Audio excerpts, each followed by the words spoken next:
श्री गुरुभ्यो नमः। हरि ओम। करोतु मम कल्याणं हरिरभयमुखाभिनः गुरुश्च मध्वनामामे वरदोऽस्तु निरन्तरम्।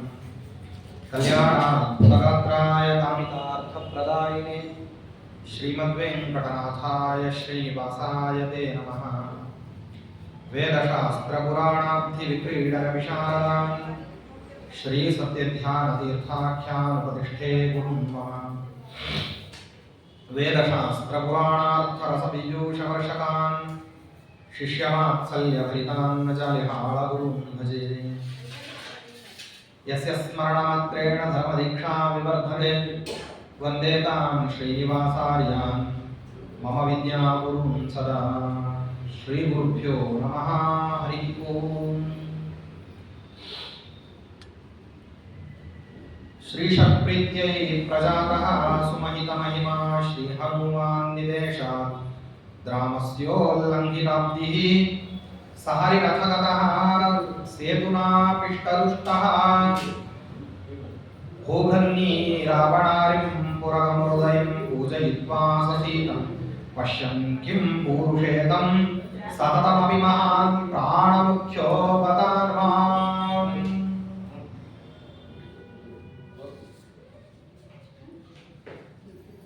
ಆಚಾರ್ಯರನ್ನ ಸಾಮಾದ್ಯುಪಾಯಗಳಲ್ಲಿ ಗೆಲ್ಲಲಿಕ್ಕೆ ಆಗದೇ ಇರತಕ್ಕಂತಹ ಪದ್ಮತೀರ್ಥ ಮತ್ತು ಪುಂಡರೀಕಪುರಿ ಕಪಟೋಪಾಯಗಳಿಂದಾಗಿ ನರಿ ಯಾವ ರೀತಿಯಲ್ಲಿ ಹೆಬ್ಬುಲಿಯನ್ನ ಮತ್ತೆ ಕರಿಬೇಕು ಆ ರೀತಿಯಲ್ಲಿ, ಅಥವಾ ಹಿಂದಕ್ಕೆ ಕೃಷ್ಣ ಪರಮಾತ್ಮನನ್ನ ಈ ವಾದಕ್ಕೆ ಮೂಲಪುರುಷ, ಯಾವ ಅದ್ವೈತವಾದಕ್ಕೆ ಮೂಲಪುರುಷ ಒಬ್ಬ ವೇನ, ಇನ್ನೊಬ್ಬವನು ಪೌಂಡ್ರಕ ವಾಸುದೇವ. ವೇನನನ್ನು ಪೌಂಡ್ರಕ ವಾಸುದೇವನನ್ನು ಸಾಮಾನ್ಯವಾಗಿ ಅದ್ವೈತ ಮತದ ಓಂಕಾರ ಸ್ವರೂಪರು ಅಂತ ಹೇಳ್ತಾರೆ. ಯಾಕೆ ಅಂದ್ರೆ ಅವರು ಕಾರಣವನ್ನ ಬಹಳ ವಿಚಿತ್ರವಾದದ್ದನ್ನ ಕೊಡ್ತಾರೆ. ಸಾಲ್ವನ ವಿಚಾರದಲ್ಲಿ, ಯಾಕೆಂದ್ರೆ ಮೊದಲು ಇಲ್ಲಿ ದೃಷ್ಟಾಂತ ಕೊಟ್ಟಿರುವಂತದ್ದು ಒಂದು ಪೌಂಡ್ರಕ ವಾಸುದೇವಂದು, ಇನ್ನೊಂದು ವೇನನ ದೃಷ್ಟಾಂತ. ಪೌಂಡ್ರಕ ವಾಸುದೇವನ ಪ್ರಸಂಗದಲ್ಲಿ ಏನಾಯಿತು ಅಂತ ಸ್ವಲ್ಪ ಗಮನಿಸಬೇಕು.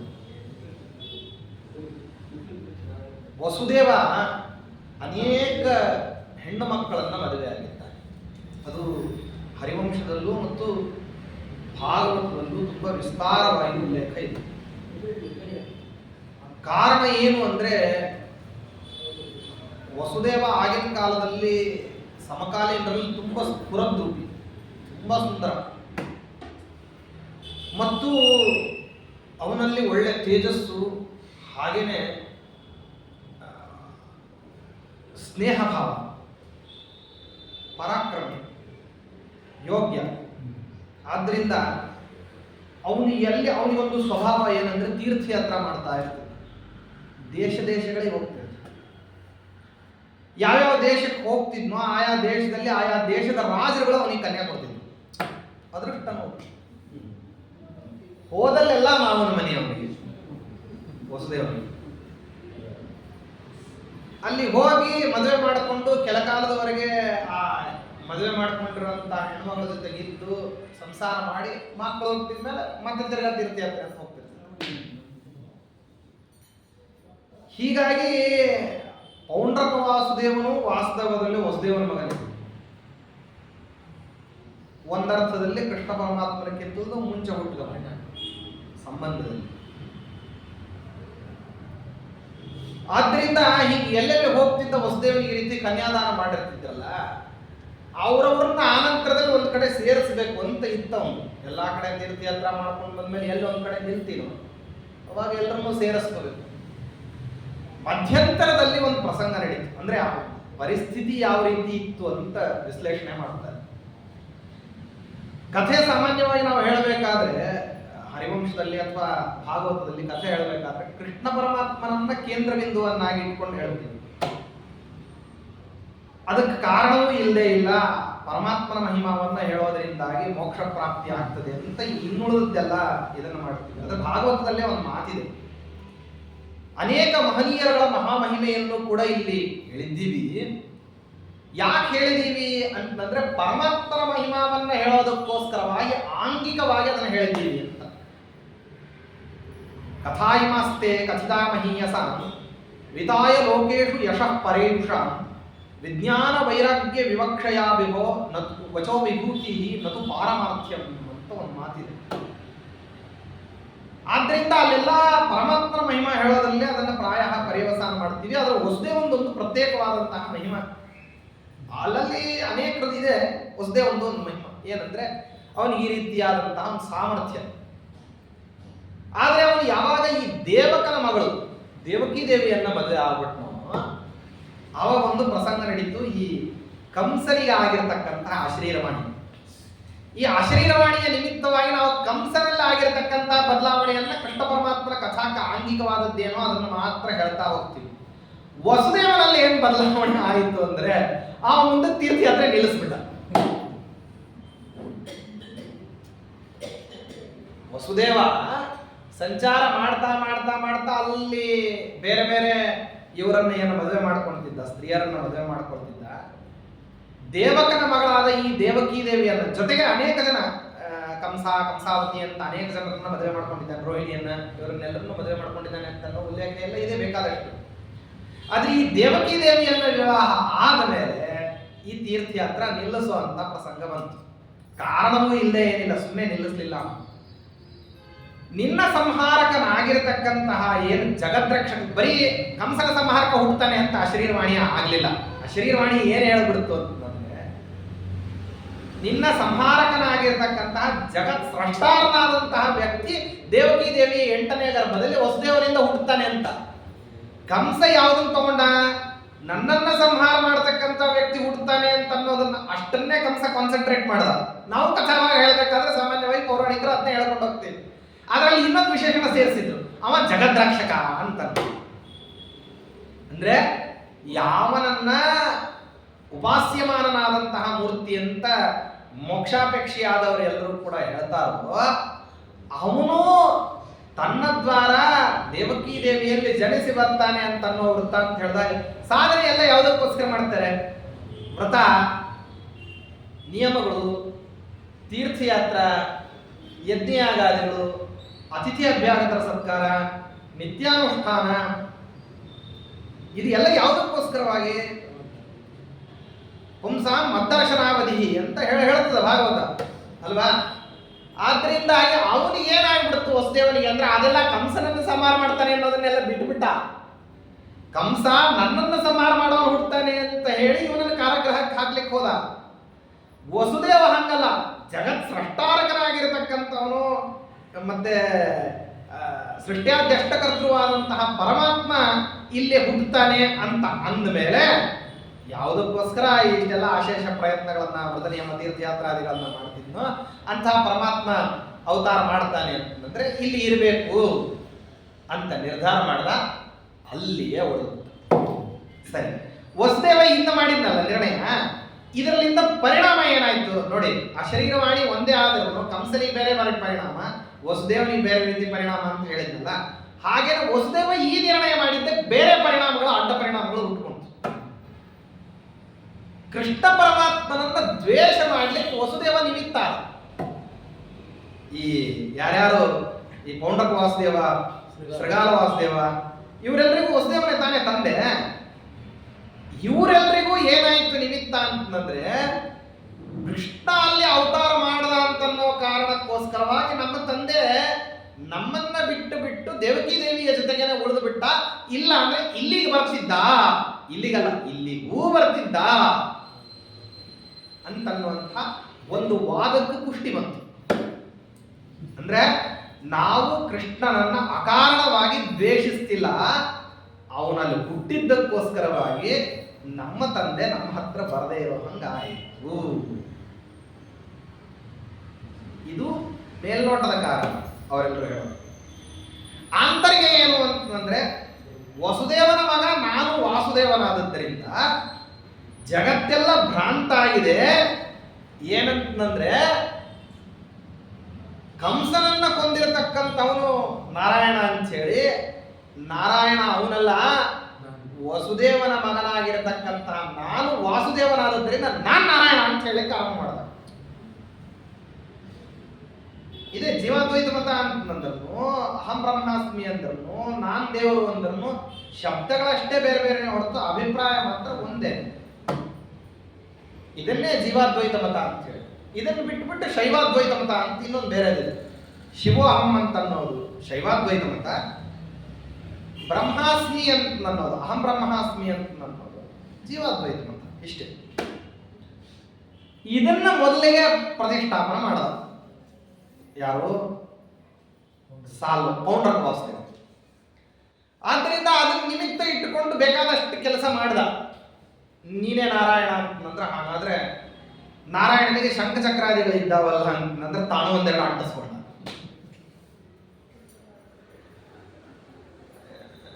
ಒಂದ್ ಸರ್ತೆ ನಾರದ್ರು ಬಂದರು. ಅವ್ರಿಗೆಲ್ಲ ಇಂಥದ್ದೆಲ್ಲ, ಯಾವನಾದ್ರೂ ಒಬ್ಬವನು ಹುಚ್ಚನಂಗ್ ಕುಣಿತಾನೆ ಅಂತಂದ್ರೆ ಅವನನ್ನ ಜಗತ್ತಿನಲ್ಲೆಲ್ಲಾನು ಅತ್ಯಂತ ಉದ್ದಟ್ಟತನದ ರೀತಿಯಲ್ಲಿ ಕುಣಿಸೋದ್ರಲ್ಲಿ ನಾರದರು ತುಂಬಾ ಪ್ರವೀಣರು. ಜಗತ್ನಲ್ಲಿ ಹರಿದ್ವೇಷವನ್ನು ಮಾಡತಕ್ಕಂಥವ್ರ ಸ್ವರೂಪ ಎಳೆಬೇಕು ಹೊರಗೆ ಅಂತಂದ್ರೆ ನಾರದರಷ್ಟು ನೈಪುಣ್ಯತ ಹುಡುಕಿದ್ರೆ ಸಿಗ್ಲಿಕ್ಕಿಲ್ಲ. ಅಂಥ ಒಳ್ಳೆ ನಿಪುಣತ ಅವ್ರು ಆಡುವಂಥ ಮಾತುಗಳು ಬಹಳ ಸ್ವಾರಸ್ಯವಾದಂಥದ್ದು. ಕಂಸನಿಗೆ ಹೋಗಿ ಹೇಳಿದ್ರು ಏನಂತಂದ್ರೆ, ಏನಪ್ಪ 8ನೇ ಗರ್ಭ ಅಂತಂದಿದ್ದಾರೆ, ಎಲ್ಲ ಅನುಕೂಲ ಮಾಡ್ಕೊಂಡಿದ್ಯಾ ಸ್ವಾಮಿ, ನನ್ನ ಹತ್ರ ಪಲ್ಸ್ ರೇಟ್ ಹಿಡಿದ್ರೆ ಸಾಕು, ಗರ್ಭಿಣಿಗೆ ಎಷ್ಟನೇ ದಿವಸ ನಡೀತಾ ಇದೆ, ಎಷ್ಟನೇ ತಿಂಗಳಲ್ಲ ಎಷ್ಟನೇ ದಿವಸ ನಡೀತಾ ಇದೆ ಅಂತ ಹೇಳುವಂತಹ ಎಲ್ಲ ಪ್ರಸೂತಿ ತಜ್ಞರಿದ್ದಾರೆ, ಹಾಗಿದ್ದಾರೆ ಹೀಗಿದ್ದಾರೆ ಅಂತವ್ರನ್ನ ಇಟ್ಕೊಂಡಿದ್ದೀನಿ. ಎಲ್ಲ ಹೇಳಿ ಇದು ಎಷ್ಟನೇ ಮಗು? ಇದು 5ನೇದ್ದು ಸ್ವಾಮಿ, ಇನ್ನೂ 3 ಆಗ್ಬೇಕು, ಇನ್ನು ಇದು ಇಲ್ಲಿ 6 7 ಆದ್ಮೇಲೆ ನನ್ನ ಸಮಸ್ಯೆ ಅಲ್ವಾ ಕಂಸ. ಒಂದು ಸಮಸ್ಯೆ ಏನಂತಂದ್ರೆ 8 ಅಂತ ಅಶರೀರವಾಣಿಯಲ್ಲಿ ಆಗಿದೆ, ಯಾವ 8 ಅಂತ ಕೇಳಿದೆ. 1ರಿಂದ 8 ಆದ್ರೆ 8 ಸರಿ ಇದೆ, 8ರಿಂದ 1 ಆದ್ರೆ 2ರಿಂದ 8 ಆದ್ರೆ 4ರಿಂದ 8 ಆದ್ರೆ ಯಥೋತ ಕೇಳೋದು. ಅದಕ್ಕೆ ಯಾವುದಕ್ಕೂ ಉತ್ತರ ಕೊಡ್ಲಿಕ್ಕೆ ಅವನು ತಪ್ಪಿಪಾಗ್ಬಿಟ್ಟ. 8 ಅಂತ ಅನ್ನೋದು ಹೇಳಿದೆ. 8ನೇ ಗರ್ಭದಲ್ಲಿ ಹುಟ್ಟತಕ್ಕಂಥವ್ರು ಯಾವ 8ನೇ ಗರ್ಭ? ಲೆಕ್ಕ ಎಲ್ಲಿಂದ ಆರಂಭ ಯಾರಿಗೆ ಗೊತ್ತಿದೆ? ಅವರು ಹೇಳಿದವರು ಯಾರಿದ್ದಾರಲ್ಲ ಶರೀರವಾಣಿಯಲ್ಲಿ, ಅವರು ದೇವತೆಗಳು, ಅವರು ನಿನ್ ಲೆಕ್ಕ ಅವ್ರು ಹೇಳ್ತಾರೆ ಅಂತ ನಿಯಮ ಇಲ್ಲ ಅಂತ ಹೇಳ್ಬಿಟ್ರು. ಹೌದಲ್ವಾ? ಇಲ್ಲಿಂದ ಯೋಚನೆ ಮಾಡ್ದ. ನೋಡು, ಹಿಂದಕ್ಕೆಲ್ಲ ನರಸಿಂಹಾವತಾರ ನಡೆದಾಗ ನರ ಅಲ್ಲ ನರಸಿಂಹ ಅಲ್ಲ ಅಂತಂದಾಗ ಏನಾಯ್ತು ಗೊತ್ತಿದೆಯೋ ಇಲ್ಲ ನಿನಗೆ? ಹಿರಣ್ಯಾಕ್ಷ ಹಿರಣ್ಯಕಶಿಪುಗಳೆಲ್ಲ ಹೆಂಗ್ ಸತ್ರು ಅಂತ ಹೇಳ್ಬಿಟ್ಟು. ಹಿರಣ್ಯಾಕ್ಷ ಸತ್ತಿದ್ದಂತೂ ಹಂದಿಯಿಂದ, ಹಿರಣ್ಯಕಶಿಪು ಸತ್ತಿದ್ದಂತೂ ಆ ಕಡೆ ಸಿಂಹ ಅಲ್ಲ ಈ ಕಡೆ ನರ ಅಲ್ಲ ನರಸಿಂಹ. ಹಿಂಗೆಲ್ಲ ಸಾಯ್ತಾನೆ, ಹಿಂಗೆಲ್ಲ ಬರ್ತಾನ ಅವನು. ಅದರಿಂದ ಗೊತ್ತಿಲ್ಲಪ್ಪ ಗೂಢ ಕಪಡಮಾನುಷ, ಯೋಚನೆ ಮಾಡು ಅಂತ ಹೇಳು ಅಷ್ಟೇ. ಆ ಒಳ ತಲೆ ಒಳಗೆ ಯಾವಾಗ ಹೋಯ್ತು ಯೋಚನೆ ಮಾಡೋದು. ಹೌದಲ್ವಾ ಅಂತ ಯೋಚನೆ ಮಾಡಿದ. ಆ 5 ಜನ ಕೀರ್ತಿಮಂತ ಸುಷೇಣಾದಿಗಳು 5 ಜನ ಹುಟ್ಟಿದ್ದು. ಅವ್ರನ್ನ ರಪ ರಪ ರಪ ರಪ ಕೋಡಗಲ್ಲಿನ ಮೇಲೆ ಅಪ್ಪಳಿಸಿ ಕೊಂದುಬಿಟ್ಟ. ಸಾರ್ಥಕ ಆಯಿತು. ಏನು ಆ ಬಾಲಹತ್ಯೆ ನಿಮಿತ್ತವಾಗಿ ಏನು ಪಾಪ ತುಂಬಬೇಕಾಗಿತ್ತು ಅದು ಸಂಪೂರ್ಣ ಪ್ರಮಾಣದಲ್ಲಿ ಹೀಗೇನು ಇವನ ಹತ್ರ, ಯಾರ ಹತ್ರ? ಅವನ ಹತ್ರ ಬಂದೇನು ಹೇಳಿದ್ರು, ಏನಪ್ಪ ಹೆಂಗೆ ಚೆನ್ನಾಗಿದ್ಯಾ, ನಾನೇ ದೇವರು. ಹೌದಪ್ಪ, ಹಿಂಗಿದ್ದವನ್ನೆಲ್ಲ ಶಂಖಚಕ್ರಾದಿಗಳನ್ನ ಇಟ್ಕೊಂಡವನ್ನೇ ನಾನು ನಾರಾಯಣ ಅಂತ ಕರೆಯೋದು, ಬೇರೆಯವ್ರನ್ನೆಲ್ಲ ನೀನೇ ನಾರಾಯಣ ಅಂತ ಹೇಳಿದ್ರು. ಸ್ವಾಮಿ ನಾನು ನಾರಾಯಣ ಹೌದು ಅಲ್ಲ ಅನ್ನೋದೊಂದು ಇರಲಿ, ನಾರಾಯಣನಿಗೆ ನಾರಾಯಣ ಅಂತ ಗುರುತಿಸ್ಲಿಕ್ಕೆ ಚಿಹ್ನೆ ಯಾವುದು ಅಂತ ಕೇಳಿದ. ನೋಡಿದ್ರೆ ಅಲ್ಲಿವರೆಗೂ ಪಾಪ ಇದು ಒಂಥರ ಅವ್ಯಕ್ತವಾಗಿದ್ದು, ಯಾರಿಗೂ ಗೊತ್ತಿರಲಿಲ್ಲ. ನಾರಾಯಣನನ್ನ ನಾರಾಯಣ ಅಂತ ಗುರುತಿಸೋದೆ ಹೆಂಗೆ? ಏಕೆಂದ್ರೆ ಈ ದೇವರು ಬರಬೇಕಾದ್ರೆ ಇಂಥದ್ದೇ ಅವತಾರದಲ್ಲಿ ಬರೋದಿಲ್ಲ, ಇಂಥದ್ದೇ ರೂಪದಲ್ಲಿ ಬರೋದಿಲ್ಲ, ಇಂಥದ್ದೇ ವೇಷದಲ್ಲಿ ಬರೋದಿಲ್ಲ, ಇಂಥವ್ರನ್ನೇ ಇಟ್ಕೊಂಡು ಬರೋದಿಲ್ಲ. ಹೆಂಗ್ ಬರ್ತಾನೆ? ತಿರಿಯ ಪ್ರಾಣಿಗಳಲ್ಲಿ ಯಾವ್ದಾಗಿ ಬರ್ತಾನೆ ಯಾರಿಗೆ ಗೊತ್ತಿದೆ?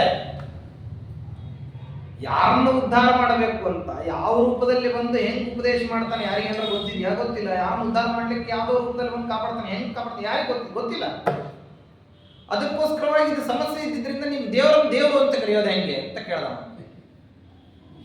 ಅಲ್ಲ ಎಂಥ ಬುದ್ಧಿವಂತ, ನನ್ನನ್ನೇ ದೇವರು ಅಂತ ಅನ್ಕೊಳ್ಳೋ ನೀನ್ ದೇವರಿಗೆ ನಿಜವಾದ ಚಿಹ್ನೆ ಏನಿದೆ ಅಂತ ಗೊತ್ತಿಲ್ಲಲ್ಲ. ಆದ್ರೂ ಸತ್ಯಾಂಶನೇ ಹೇಳಿದ್ರು ನಾವು ಏನಂದ್ರೆ, ನೋಡೋ ನಮ್ಮ ದೇವರನ್ನ ದೇವರು ಅಂತ ಕರೀಲಿಕ್ಕೆ ಅವನ ಹೃದಯದ ಎಡಭಾಗದ ಸ್ಥಳದಲ್ಲಿ ಏನಿದೆ ಅಂದ್ರೆ ಲಕ್ಷ್ಮೀ ದೇವಿಯ ಪ್ರತೀಕ ಇದೆ. ಅದಕ್ಕೆ ಶ್ರೀವತ್ಸ ಲಾಂಛನ ಅಂತ ಕರಿತೀವಿ. ಸ್ವಾಮಿ ಅದು ಹೆಂಗಿರ್ತದೆ ನೋಡ್ರಿ, ಎಂತ ವಿಚಿತ್ರ. ಹೆಂಗಿರ್ತದೆ ಇವತ್ತು ತನ್ನನ್ನು ತಾನು ನಾರಾಯಣ ಅಂತ ಹೇಳ್ಕೊತಿದ್ದಾನೆ. ನಾರಾಯಣ ಹೆಂಗಿದ್ದಾನೆ ಅಂತ ಅನ್ನೋದನ್ನ ನಾರದರಿಂದ ಕೇಳ್ತಿದ್ದ. ಹೆಂಗಿರ್ತದೆ ಸ್ವಾಮಿ?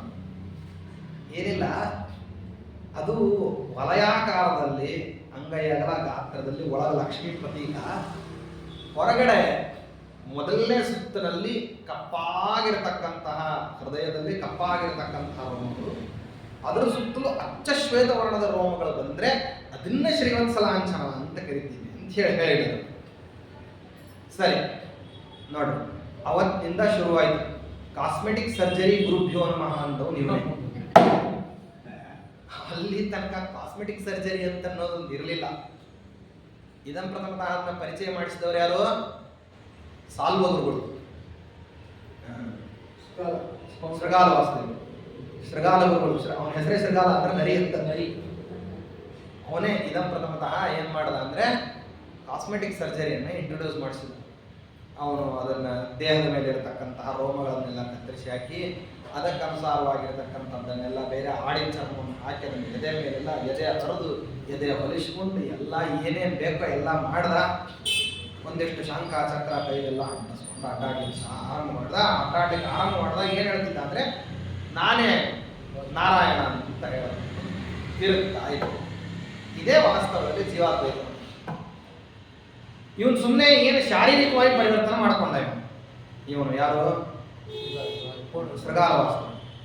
ಆದ್ರೆ ವೇದ ಇದ್ದಾನಲ್ಲ ಅವ ಹಂಗಲ್ಲ, ಪ್ರಿನ್ಸಿಪಲ್ ಆಗಿ ಪರಿವರ್ತನೆ ಮಾಡ್ಕೊಂಡ. ಏನು ಹೇಳ್ತಿದ್ದ ಅಂದ್ರೆ ವೇನನ ಸ್ವಭಾವ ಏನಂದ್ರೆ ವೇನ ಪ್ರಕೃತಿಯೈವ ಕಲಹ ಅಂತ ಸ್ವಭಾವದಾಗ ದುಷ್ಟ. ಅವನು ಜಗತ್ತಿಗೆ ನನ್ನನ್ನು ನಾರಾಯಣ ಅಂತಂದು ಹೇಳಿ ನಾನು ನೋಡ್ತಿರೋಂಗೆ ಇಂಟ್ರೊಡ್ಯೂಸ್ ಆಗೋದು ಉಪಯೋಗ ಇಲ್ಲ. ಪ್ರಿನ್ಸಿಪಲ್ ಆಗಿ ಎಲ್ಲರೂ ನನ್ನನ್ನು ನಾರಾಯಣ ಅಂತ ಕರೀಲಿ ಅಂತಿದ್ದ. ನಾರಾಯಣ ಅಂತ ನೀವು ಕರೀದೇ ಹೋದ್ರು ಸರ್ವಶಕ್ತ, ಸರ್ವಾಂತರ್ಯಾಮಿ, ಸರ್ವಕಾರಕ, ಸರ್ವಪ್ರೇರಕ, ಸರ್ವಪ್ರವರ್ತಕ, ನಿನ್ನಿಲ್ಲೇನೆ ಎಲ್ಲ ವೇನ ಪ್ರೇರಣೆಯ ವೇನ ಪ್ರೀತ್ಯರ್ಥಂ ಪ್ರಾತಃ ಸಂಧ್ಯಾವಂದನಾಖ್ಯಂ ಕರ್ಮ ಕರಿಷ್ಯ ಏನೇ ಸಂಕಲ್ಪ ಮಾಡ್ರಿ ನಾವು. ಈ ರೀತಿ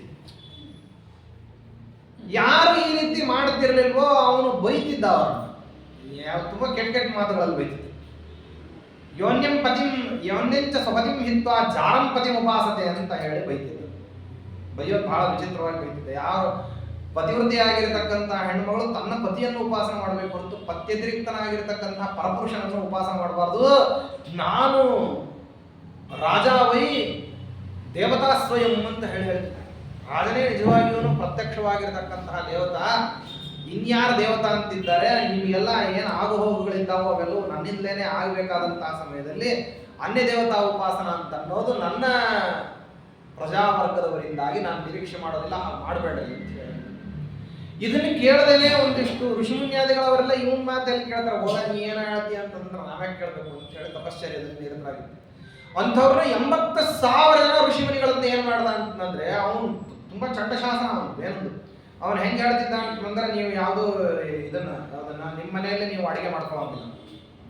ಯಾರ ಮನೆಯಲ್ಲಿ ಅಡಿಗೆ ಆಗಿರುತ್ತೋ ಅವ್ರ ಮನೆಯಲ್ಲಿ ಹೋಗಿ ಊಟ ಮಾಡಬೇಕು. ಯಾರು ಯಾವುದೇ ನಿರ್ಬಂಧ ಇಲ್ಲದೇನೆ ಒಬ್ರು ಇನ್ನೊಬ್ಬರ ಮನೆಯಲ್ಲಿ ಅಡಿಗೆ ಊಟ ಮಾಡಬೇಕು, ಇನ್ನೊಬ್ರು ಮತ್ತೊಬ್ಬರಿಗೆ ಕನ್ಯಾ ಕೊಡಬೇಕು, ಜಾತ್ಯಂತರಿತವಾಗಿರತಕ್ಕಂತಹ ವಿವಾಹಾದಿಗಳೆಲ್ಲವೂ ನಡೀಬೇಕು, ವರ್ಣಾಂತರಿತವಾಗಿರತಕ್ಕಂತಹ ಪಾಕ ಭೋಜನಾದಿಗಳೆಲ್ಲವೂ ನಡೀಬೇಕು ಅಂತ ಹೇಳಿ ತಂದ್ಬಿಟ್ಟಿದೆ. ಅವತ್ತೇ ಆರಂಭ ಆಗಿತ್ತು ಇದೆಲ್ಲ. ಈಗೇನು ನಾವೇನು ಅತ್ಯಂತ ಉಪದ್ವ್ಯಾಪಗಳನ್ನೆಲ್ಲ ನೋಡ್ತೀವಲ್ಲ, ಈ ಉಪದ್ವ್ಯಾಪಗಳು ಈ ಸಾಂಸಾರಿಕವಾದಂತಹ ಪ್ರಕ್ರಿಯೆಯ ಬಗ್ಗೆ ಅತ್ಯಂತ ವಿದೇಶಿ ವ್ಯವಹಾರಗಳನ್ನೆಲ್ಲ ಕೇಳ್ತೀವಿ, ನೋಡ್ತೀವಿ. ಗೆಟ್ ಟುಗೆದರು, ಇನ್ನೊಂದು ಮತ್ತೊಂದು ಅಂತ ಏನೇನೆಲ್ಲ ಇವರೆಲ್ಲ ಹೇಳ್ತಿದ್ದಾರಲ್ಲ, ಇದಕ್ಕೆಲ್ಲ ವೇಣಾಚಾರ್ಯ ಗುರು ಅವನು ಇದನ್ನು ಮೊದಲನೇ ಬಾರಿಗೆ ತಂದ. ಅದನ್ನು ತಂದು ಅದನ್ನು ಯಾರು ಕೇಳ್ತಿರ್ಲಿಲ್ಲ, ಸರಿ ಇಲ್ಲ ಅಂತ ಹೇಳಿ ಯಾವ ಋಷಿಮುನ್ಯಾದಿಗಳೆಲ್ಲ ಪಾಮರ ಜನರುಗಳಿಗೆ ಏನಾದ್ರು ಉಪದೇಶ ಮಾಡಿದ್ರೆ ಅವ್ರನ್ನೆಲ್ಲರೂ 80,000 ಜನರು ಒಟ್ಟಿಗೆ ಶೂಲಕ್ಕೆ ಹಾಕಿಸ್ಬಿಟ್ಟ. ಅವ್ರನ್ನ ಶೂಲದಲ್ಲಿ ಸಾಧ್ಯ ಇದ್ದವರು ಹಾಗೇನೆ ತಪಸ್ಸಿನಿಂದ ಉಳಿದೇ ಇದ್ದವ್ರು ಏನಾದ್ರು ಅಂದ್ರೆ ಧರ್ಮಕರ್ಮ ಸಂಯೋಗದಿಂದಾಗಿ ಅವರ ದೇಹ ಬಿಡಬೇಕಾಯ್ತು, ಪ್ರಾಣ ಕಳ್ಕೊಂಡು 90,000 ಜನ. ದುರ್ವಾಸ ಸ್ಮೃತಿ, ನಾರಾಯಣ ಸ್ಮೃತಿಯಲ್ಲಿ ಎಷ್ಟು ಹೇಳ್ತಾರೆ ವೇದನ ಪಾಪ ಕೃತ್ಯಗಳನ್ನು ಬಹಳ ಹೇಳ್ತಾರೆ. ಯಾಕೆ ಅಂತಂದ್ರೆ ಅವನು ನಾನೇ ಜಗದೀಶ್ವರ ಅಂತ ಹೇಳ್ತಕ್ಕಂಥ ಸ್ವಭಾವದವನು ವೇದ. ಈ ರೀತಿಯಾಗಿರತಕ್ಕಂಥದ್ದನ್ನ ಏನ್ ಮಾಡಿದ್ರಂತೆ, ಇದು ಆ ಕಾಲದಲ್ಲಿ ಏನಾಗಿತ್ತು ಅಂದ್ರೆ ಅಧಿಕಾರದಲ್ಲಿದ್ದವರೆಲ್ಲರೂ ಹೇಳಿದ್ರು. ಅವಾಗೆಲ್ಲ ಶಕ್ತಿಯಿಂದಾಗಿ ಸಿದ್ಧಾಂತವನ್ನು ನಿಲ್ಲಿಸೋದು ಅಂತ, ಇವಾಗ ಅಂತಲ್ಲ, ಬುದ್ಧಿಯಿಂದ ಅಂದ್ರೆ ಬೌದ್ಧಿಕವಾಗಿ ಏನೇ ವೇದಶಾಸ್ತ್ರಗಳೇ ಇದನ್ನ ಹೇಳ್ತವೆ ಅಂತ ಮಾಡಿಟ್ಟುಬಿಟ್ರೆ ಆವಾಗ ವ್ಯವಸ್ಥೆ ಸರಿ ಹೋಗ್ತದೆ ಅಂತ ಹೇಳಿ ಅವನು ಏನ್ ಮಾಡಿದ್ದ ಅಂತಂದ್ರೆ ಇದೇ ರೀತಿಯಲ್ಲಿ ಈ ಪದ್ಮತೀರ್ಥ ಮತ್ತು ಪುಂಡರೀಕಪುರಿ ಇವರೆಲ್ಲರೂ ಕೂಡ ಏನಪ್ಪಾ ಅಂತಂದ್ರೆ ಮತ್ತೆ ತಾವು ಈ ಪ್ರಯತ್ನವನ್ನ ಮಾಡಿದ್ರು. ಆವಾಗ ಆಚಾರ್ಯರು ಅವರನ್ನ ಖಂಡಿಸಬೇಕಾದಂತಹ ಅನಿವಾರ್ಯತೆ ಬಂತು. ವೇದಗಳಿಗೆಲ್ಲ ಏನ್ ಮಾಡಿದ್ರು ಅಂದ್ರೆ ಅರ್ಥಗಳನ್ನ ಹೇಳಿದ್ರು ಆಚಾರ್ಯ. ವೇದವಾಕ್ಯಗಳಿಗೆಲ್ಲ ಅರ್ಥವನ್ನ ಹೇಳ್ತಾ ಬಂದ್ರು. ಯಾವ ಅರ್ಥ ವಾಸ್ತವದಲ್ಲಿ ವ್ಯಾಕರಣ ಶಾಸ್ತ್ರದಿಂದಲೂ ಮತ್ತೆ ಪೂರ್ವಮೀಮಾಂಸಾ ಶಾಸ್ತ್ರದಿಂದಲೂ, ಉತ್ತರ ಮೀಮಾಂಸಾ ಅಂತೂ ಪ್ರಸಿದ್ಧಿ ಇರಲಿಲ್ಲ ಆಚಾರ್ಯ ರಚನೆ ಮಾಡೋ ತನಕ, ಭಾಷ್ಯ ಗ್ರಂಥದ ರಚನೆ ಮಾಡೋ ತನಕ. ಉತ್ತರ ಮೀಮಾಂಸಾದಲ್ಲಿ ಕೇವಲ ಶಾರೀರಿಕ ಮೀಮಾಂಸಾ ಭಾಷ್ಯ ಅಂತ ಏನಿತ್ತು ಇವರದೇ ಪ್ರಸಿದ್ಧವಾದಂಥದ್ದು. ಇವರು ವ್ಯತಿರಿಕ್ತವಾಗಿರತಕ್ಕಂತಹ ಭಾರತೀಯ ವಿಜಯ, ಸಂವಿಧಾನದ ವಿಜಯ, ರುದ್ರಭಟ್ಟ, ವಾಮನ, ಯಾದವ ಪ್ರಕಾಶ ಮತ್ತೆ ಪಿಶಾಚ, ತತಃ ಪಶ್ಚಾತ್ ಸಂಕರಶ್ಚ ಏಕವಿಂಶತಿವಾದಿ 21 ಮತಾಚಾರ್ಯರೇನಿದ್ರು ಇವರುಗಳ ಭಾಷ್ಯವೇ ಪ್ರಸಿದ್ಧ ಇತ್ತು ಹೊರತು ಆಚಾರ್ಯರ ಭಾಷ್ಯ ಅನ್ನೋದು ಪ್ರಸಿದ್ಧ ಇರಲಿಲ್ಲ. ಆದ್ರಿಂದ ಪೂರ್ವಮೀಮಾಂಸಾ ಪ್ರಾಪ್ತವಾದಂತಹ ನ್ಯಾಯದಿಂದಲೂ ವ್ಯಾಕರಣ ಶಾಸ್ತ್ರದಿಂದಲೂ ನಿಷೇಧ ಇದೆ, ನಿಮ್ಮ ಸಿದ್ಧಾಂತ ಸರಿಯಲ್ಲ ಅಂತ ಆಚಾರ್ಯರು ಪ್ರತಿಷ್ಠಾಪನೆ ಮಾಡಬೇಕಾಗಿತ್ತು. ಸ್ವಸಿದ್ಧಾಂತದಿಂದಾಗಿ ಅವರನ್ನು ಖಂಡಿಸ್ತೀವಿ ಅಂತಲ್ಲ, ಪರನ್ಯಾಯದಿಂದಲೇನೆ ಪರರನ್ನು ದೂಷಣೆ ಮಾಡತಕ್ಕಂಥದ್ದನ್ನು ಆಚಾರ್ಯರು ತೋರಿಸ್ಕೊಡ್ಬೇಕು. ಅದನ್ನ ತೋರಿಸಿದ ನಂತರದಲ್ಲಿ ಅವ್ರು ಏನಾದ್ರು ಅಂತಂದ್ರೆ ಸೋತಂತಹ ಸಮಯದಲ್ಲಿ ಆಚಾರ್ಯರ ಗ್ರಂಥಗಳನ್ನ ಸಾಮಾನ್ಯೋಪಾಯಗಳಿಂದ ವಾದವಾಕ್ಯಾರ್ಥದಲ್ಲೆಲ್ಲ ಆಚಾರ್ಯನ ಮತ್ತೆ ಯಾವುದೇ ರೀತಿಯಲ್ಲಿ ಸೋಲಿಸ್ಲಿಕ್ಕೆ ಆಗದೆ ಇದ್ದಾಗ ಆ ಗ್ರಂಥಗಳನ್ನ ಕಳ್ಳತನ ಮಾಡಿದ್ದಾರೆ. ಅದನ್ನ ಕಳ್ಳತನ ಮಾಡಿ ಅದನ್ನ ಏನ್ ಮಾಡಿದ್ದಾರೆ ಅಂತಂದ್ರೆ ಯಾರಿಗೂ ಕೂಡ ಸಿಗಲಾರಂಗೆ ತಗೊಂಡು ಹೋಗಿದ್ದಾರೆ. ಹೆಂಗಿತ್ತು ದೃಶ್ಯ ಅಂತ ಹೇಳಿ ವರ್ಣನೆ ಮಾಡ್ತಾರೆ. ಇದಕ್ಕೆ ಪಾಂಡವರು ವನದಲ್ಲಿರುವಂತಹ ಸಮಯದಲ್ಲಿ 5 ಜನ ಒಂದಾವರ್ತಿ ತಾವು ಅರಣ್ಯದಲ್ಲಿ ಮತ್ತೆ ಗಡ್ಡೆಗೆಣಸುಗಳನ್ನು ತರಲಿಕ್ಕೆ ಹೋಗಿದ್ರು. ಧೌಮ್ಯಾಚಾರ್ಯರ ಜೊತೆಗೆ ಇತ್ತು. ಎಲ್ಲಿಂದ ಅಂದ್ರೆ ದ್ರೌಪದಿ ಪರಿಣಯ ಪೂರ್ವದಲ್ಲಿ ಪ್ರಯಾಗ ಕ್ಷೇತ್ರದಲ್ಲಿ ಯಾವಾಗ ವಿಶ್ವಾಸನಾಮಕನಾದಂತಹ ಗಂಧರ್ವನನ್ನ ಅರ್ಜುನ ತಾನು ಸೋಲಿಸಿ ಅವನಿಗೆ ಅಂಗಾರವರ್ಣ ಅಂತ ಹೆಸರನ್ನು ಕೊಟ್ಟನೋ ಅಲ್ಲಿಂದ ಆರಂಭ ಮಾಡಿಕೊಂಡು ಧೌಮ್ಯಾಚಾರ್ಯರು ಪಾಂಡವರು ಇರೋ ತನಕ ಅಲ್ಲ, ಪಾಂಡವರ ನಂತರದಲ್ಲಿರುವ ಪಾಂಡವರ ಸಂಸ್ಕೃತಿಗೆ ಪುರೋಹಿತರಾಗಿ ಮುಂದುವರಿದ್ದರು. ಆ ಧೌಮ್ಯಾಚಾರ್ಯರು ಆಶ್ರಮದಲ್ಲೇ ಇದ್ದರು ಪಾಂಡವರ ಜೊತೆಗೇನೆ. ಯಾಕೆಂದ್ರೆ ಧರ್ಮರಾಜನ ಜೊತೆಗೆ ನಿತ್ಯದಲ್ಲಿ 80,000 ಜನ ಸ್ನಾತಕ ಬ್ರಾಹ್ಮಣರು ಊಟ ಮಾಡ್ತಾ ಇದ್ರು. ಹೇಗಿತ್ತು ವೈಭವ ಅಂದ್ರೆ ರಾಜಸೂಯಾಗದಲ್ಲಿ ಬಂಗಾರದ ತಟ್ಟೆಯಲ್ಲಿ ಊಟಕ್ಕೆ ಹಾಕ್ತಿದ್ಲಂತೆ ದ್ರೌಪದಿ ದೇವಿ. ಬಂಗಾರದ ತಟ್ಟೆಯಲ್ಲಿ 80,000 ಜನ ಸ್ನಾತಕ ಬ್ರಾಹ್ಮಣರಿಗೆ ಊಟಕ್ಕೆ ಹಾಕಿದ ಮೇಲೆ ಆಮೇಲೆ ಬೇರೆಯವರು ಊಟದ ಕಾರ್ಯಕ್ರಮ. ಅವ್ರಿಗೇನು 4 ವಿಧವಾದಂತಹ ಪದಾರ್ಥಗಳು, ಖಾದ್ಯ, ಪೇಯ, ಲೇಹ್ಯ, ಚೋಷ್ಯ ಮತ್ತು ಷಡ್ರಸನ 64 ಭಕ್ಷ್ಯಗಳು. ಇಷ್ಟನ್ನು ಬಡಿಸ್ಬೇಕು. ಇಷ್ಟನ್ನ ತನ್ನ ಕೈಯಿಂದ ಬಡಿಸಿ ದ್ರೌಪದಿ ದೇವಿ ಏನ್ ಮಾಡ್ತಿದ್ದಂದ್ರೆ ಎಲ್ಲರಿಗೂ ಊಟಕ್ಕೆ ಹಾಕ್ತಿದ್ದಂತೆ. ಅವರೆಲ್ಲ ಬಹಳ ಅದ್ಭುತವಾದಂತಹ ಸಾಮರ್ಥ್ಯವಂತರಾದಂತಹ ತೇಜೋಮಯರಾದಂತಹ ಬ್ರಾಹ್ಮಣರು. ಅವರೆಲ್ಲರೂ ಧರ್ಮರಾಜನ ಜೊತೆಗೆ ಇರ್ಲಿಕ್ಕೆ ಇಷ್ಟಪಡ್ತಿದ್ರಂತೆ. ಸ್ವಾರಸ್ಯ ಏನಿತ್ತಂದ್ರೆ ಬ್ರಾಹ್ಮಣರನ್ನ ಧರ್ಮರಾಜ ಇಷ್ಟಪಡುವ ಹಾಗೆ ಬ್ರಾಹ್ಮಣರು ಧರ್ಮರಾಜನನ್ನು ಇಷ್ಟಪಡ್ತಿದ್ರು. ಯಾಕೆ ಅಂದ್ರೆ ಅವನ ಜೊತೆಗೆ ಇದ್ದು ಬಿಟ್ರೆ ಸಾಧನೆ ತನ್ನಿಂದ ತಾನೇ ಆಗೋಗ್ಬಿಡ್ತದೆ ಅಂತ ಹೇಳಿ.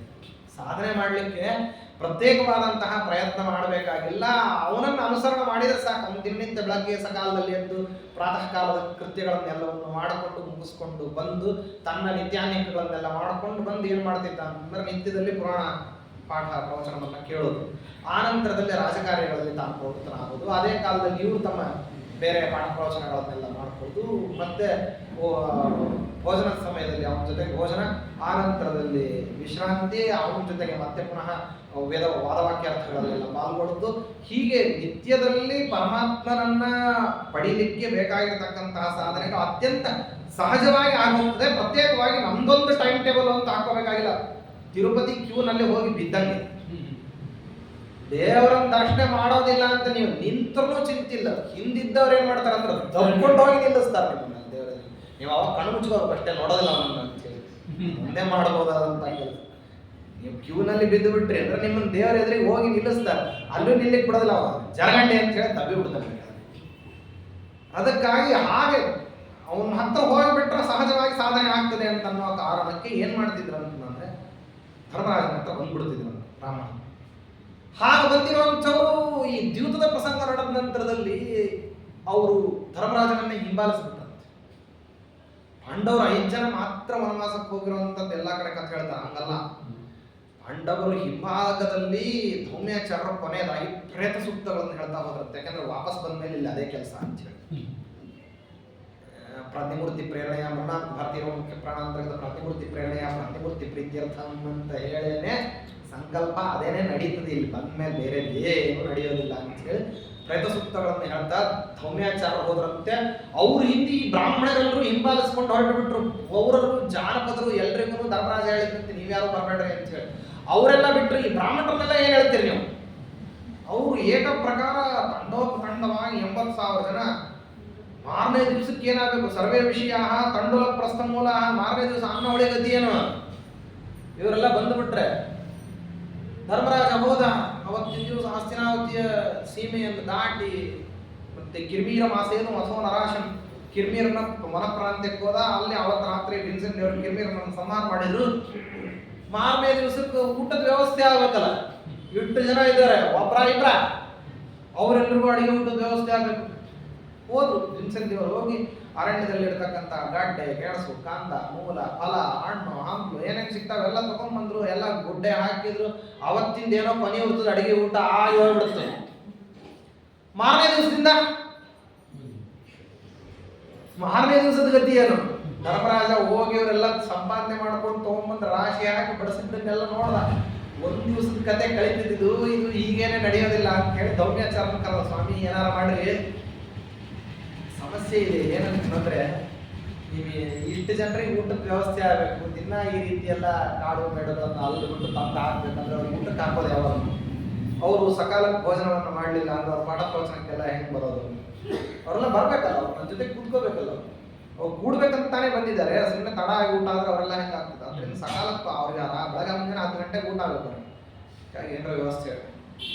ಅದಕ್ಕೆ ಧೌಮ್ಯಾಚಾರ ಅಂದ್ರು ಗಭಸ್ತಿನಾಮಕನಾದಂತಹ ಸೂರ್ಯನನ್ನು ಉಪಾಸನ ಮಾಡೋದು ಅಂತ ಹೇಳಿ ಉಪಾಸನ ಮಾಡಿದ. ಮಾರನೇ ದಿವಸಕ್ಕೆ ಒಂದೇ ದಿವಸ ದುರ್ಯೋಧನ ಇಷ್ಟೆಲ್ಲ ಕುಟಿಲತಂತ್ರ ಕಾರಸ್ಥಾನ ದುರ್ವ್ಯಾಪಾರಗಳನ್ನೆಲ್ಲನ್ನು ಮಾಡಿದ್ರು. 1 ದಿವಸದ ಮಟ್ಟಿಗೆ ಏಕಾದಶಿ ಮಾಡಿಸ್ಲಿಕ್ಕಾಗಲಿಲ್ಲ. 4ನೇ ವ್ರತದ ಊಟಕ್ಕೆ ಹಾಕ್ಸಿದ ಅಷ್ಟೇ.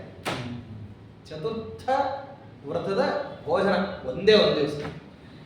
ಅದ್ರ ಮಾರನೇ ದಿವಸ ಬಂತ ಅಕ್ಷಯ ಪಾತ್ರೆ ಅಷ್ಟೇ. ಯಥಾ ಪ್ರಕಾರ ಇಂದ್ರಪ್ರಸ್ಥದಲ್ಲಿ ಏನಿತ್ತೋ ವೈಭವ ರಿಮೋಕ್ ಮತ್ತೆ ಪುನಃ ಹಂಗೆ ಆರಂಭ ಆಯ್ತು. ಯಾಕೆಂದ್ರೆ ಅದ್ರ ಎದುರಿಗೆ ಹೋಗಿ ನಿಂತ ದ್ರೌಪದಿ ದೇವಿ ಹೇಳ್ತಾ ಇರ್ಬೇಕಷ್ಟೇ. ಅವತ್ತಿನ ಲಿಸ್ಟ್ ಓದಿಬಿಟ್ರೆ ಸಾಕು, ಸರ ಅಲ್ಲಿಂದ ಬರ್ತಾನೆ ಇರ್ಬೇಕು. ಅದು ಪ್ರವಾಹ ಬಂದಂಗೆ ಬರ್ತಾ ಇರಬೇಕು. ಎಲ್ರಿಗೂ ಆ ಬಡಿಸಿರುವಂತಹ ತಟ್ಟೆಗಳನ್ನ ಕೊಡ್ತಾ ಹೋಗೋದಷ್ಟೇ. ಎಲ್ಲರದು ಆದ ನಂತರದಲ್ಲಿ ದ್ರೌಪದಿ ದೇವಿ ತಿರ್ಗಾ ಅಕ್ಷಯ ಪಾತ್ರೆ ಕೈ ಮುಗಿದು ಬಿಟ್ಲು ಅಂತಂದ್ರೆ ನಿಲ್ಬೇಕಲ್ಲಿ. ಅಲ್ಲಿ ತನಕ ಪ್ರವಾಹದ ರೂಪದಲ್ಲಿ ದಿನಕ್ಕೆ 100 ಮಣ ಬಂಗಾರ ಬರ್ತಿತ್ತಂತ ಅದರಲ್ಲಿಂದ. ಸುಮ್ಮನೆ ಒಂದು ಲೆಕ್ಕ ಹಾಕ್ತಿದ್ವಿ ತಾತ್ಪರ್ಯ ಓದ್ಬೇಕಾದ್ರೆ. ಇವತ್ತಿನ ಕಾಲಮಾನದ ಪರಿಸ್ಥಿತಿಯಲ್ಲಿ ಈ ಒಂದು 5 ವರ್ಷದ ಕೆಳಗೆ ನಾವು ಲೆಕ್ಕ ಹಾಕಿದ್ವಿ. ಈ ಬಂಗಾರದ ರೇಟ್ ತುಂಬಾ ರಿವೈಸ್ ಆಗ್ಬಿಟ್ಟಿದೆ. ಯಾಕಂದ್ರೆ 15,000 ಲೆಕ್ಕ ಇಲ್ಲದೆ ಇರೋಂಗೆಲ್ಲ ಆಗಿದೆ. ಅವತ್ತು 2,500 3,000 ಇದ್ದಾಗ ಅವತ್ತು 6.5 ಕೋಟಿ ರೂಪಾಯಿ ದಿನಕ್ಕೆ ಖರ್ಚು ಮಾಡ್ತಾನೆ ಅಂತಿತ್ತು ಇಂಡಿಯನ್ ಕರೆನ್ಸಿಯಲ್ಲಿ. 6.5 ಕೋಟಿ. ಇವತ್ತಿಗೆ ಏನಾಗಿದೆ, 3 ಅಂದ್ರೆ 3 6 18, 6 36 ಕೋಟಿ ದಿನಕ್ಕೆ ಖರ್ಚು ಅಂತ ಲೆಕ್ಕ. ಅಷ್ಟು ದಿನನಿತ್ಯ ಗೋ ಭೂ ತಿಲ ಹಿರಣ್ಯ ಎಲ್ಲವನ್ನೂ ಕೂಡ ದಿನನಿತ್ಯ ದಾನ ಕೊಡ್ತಿದ್ರು.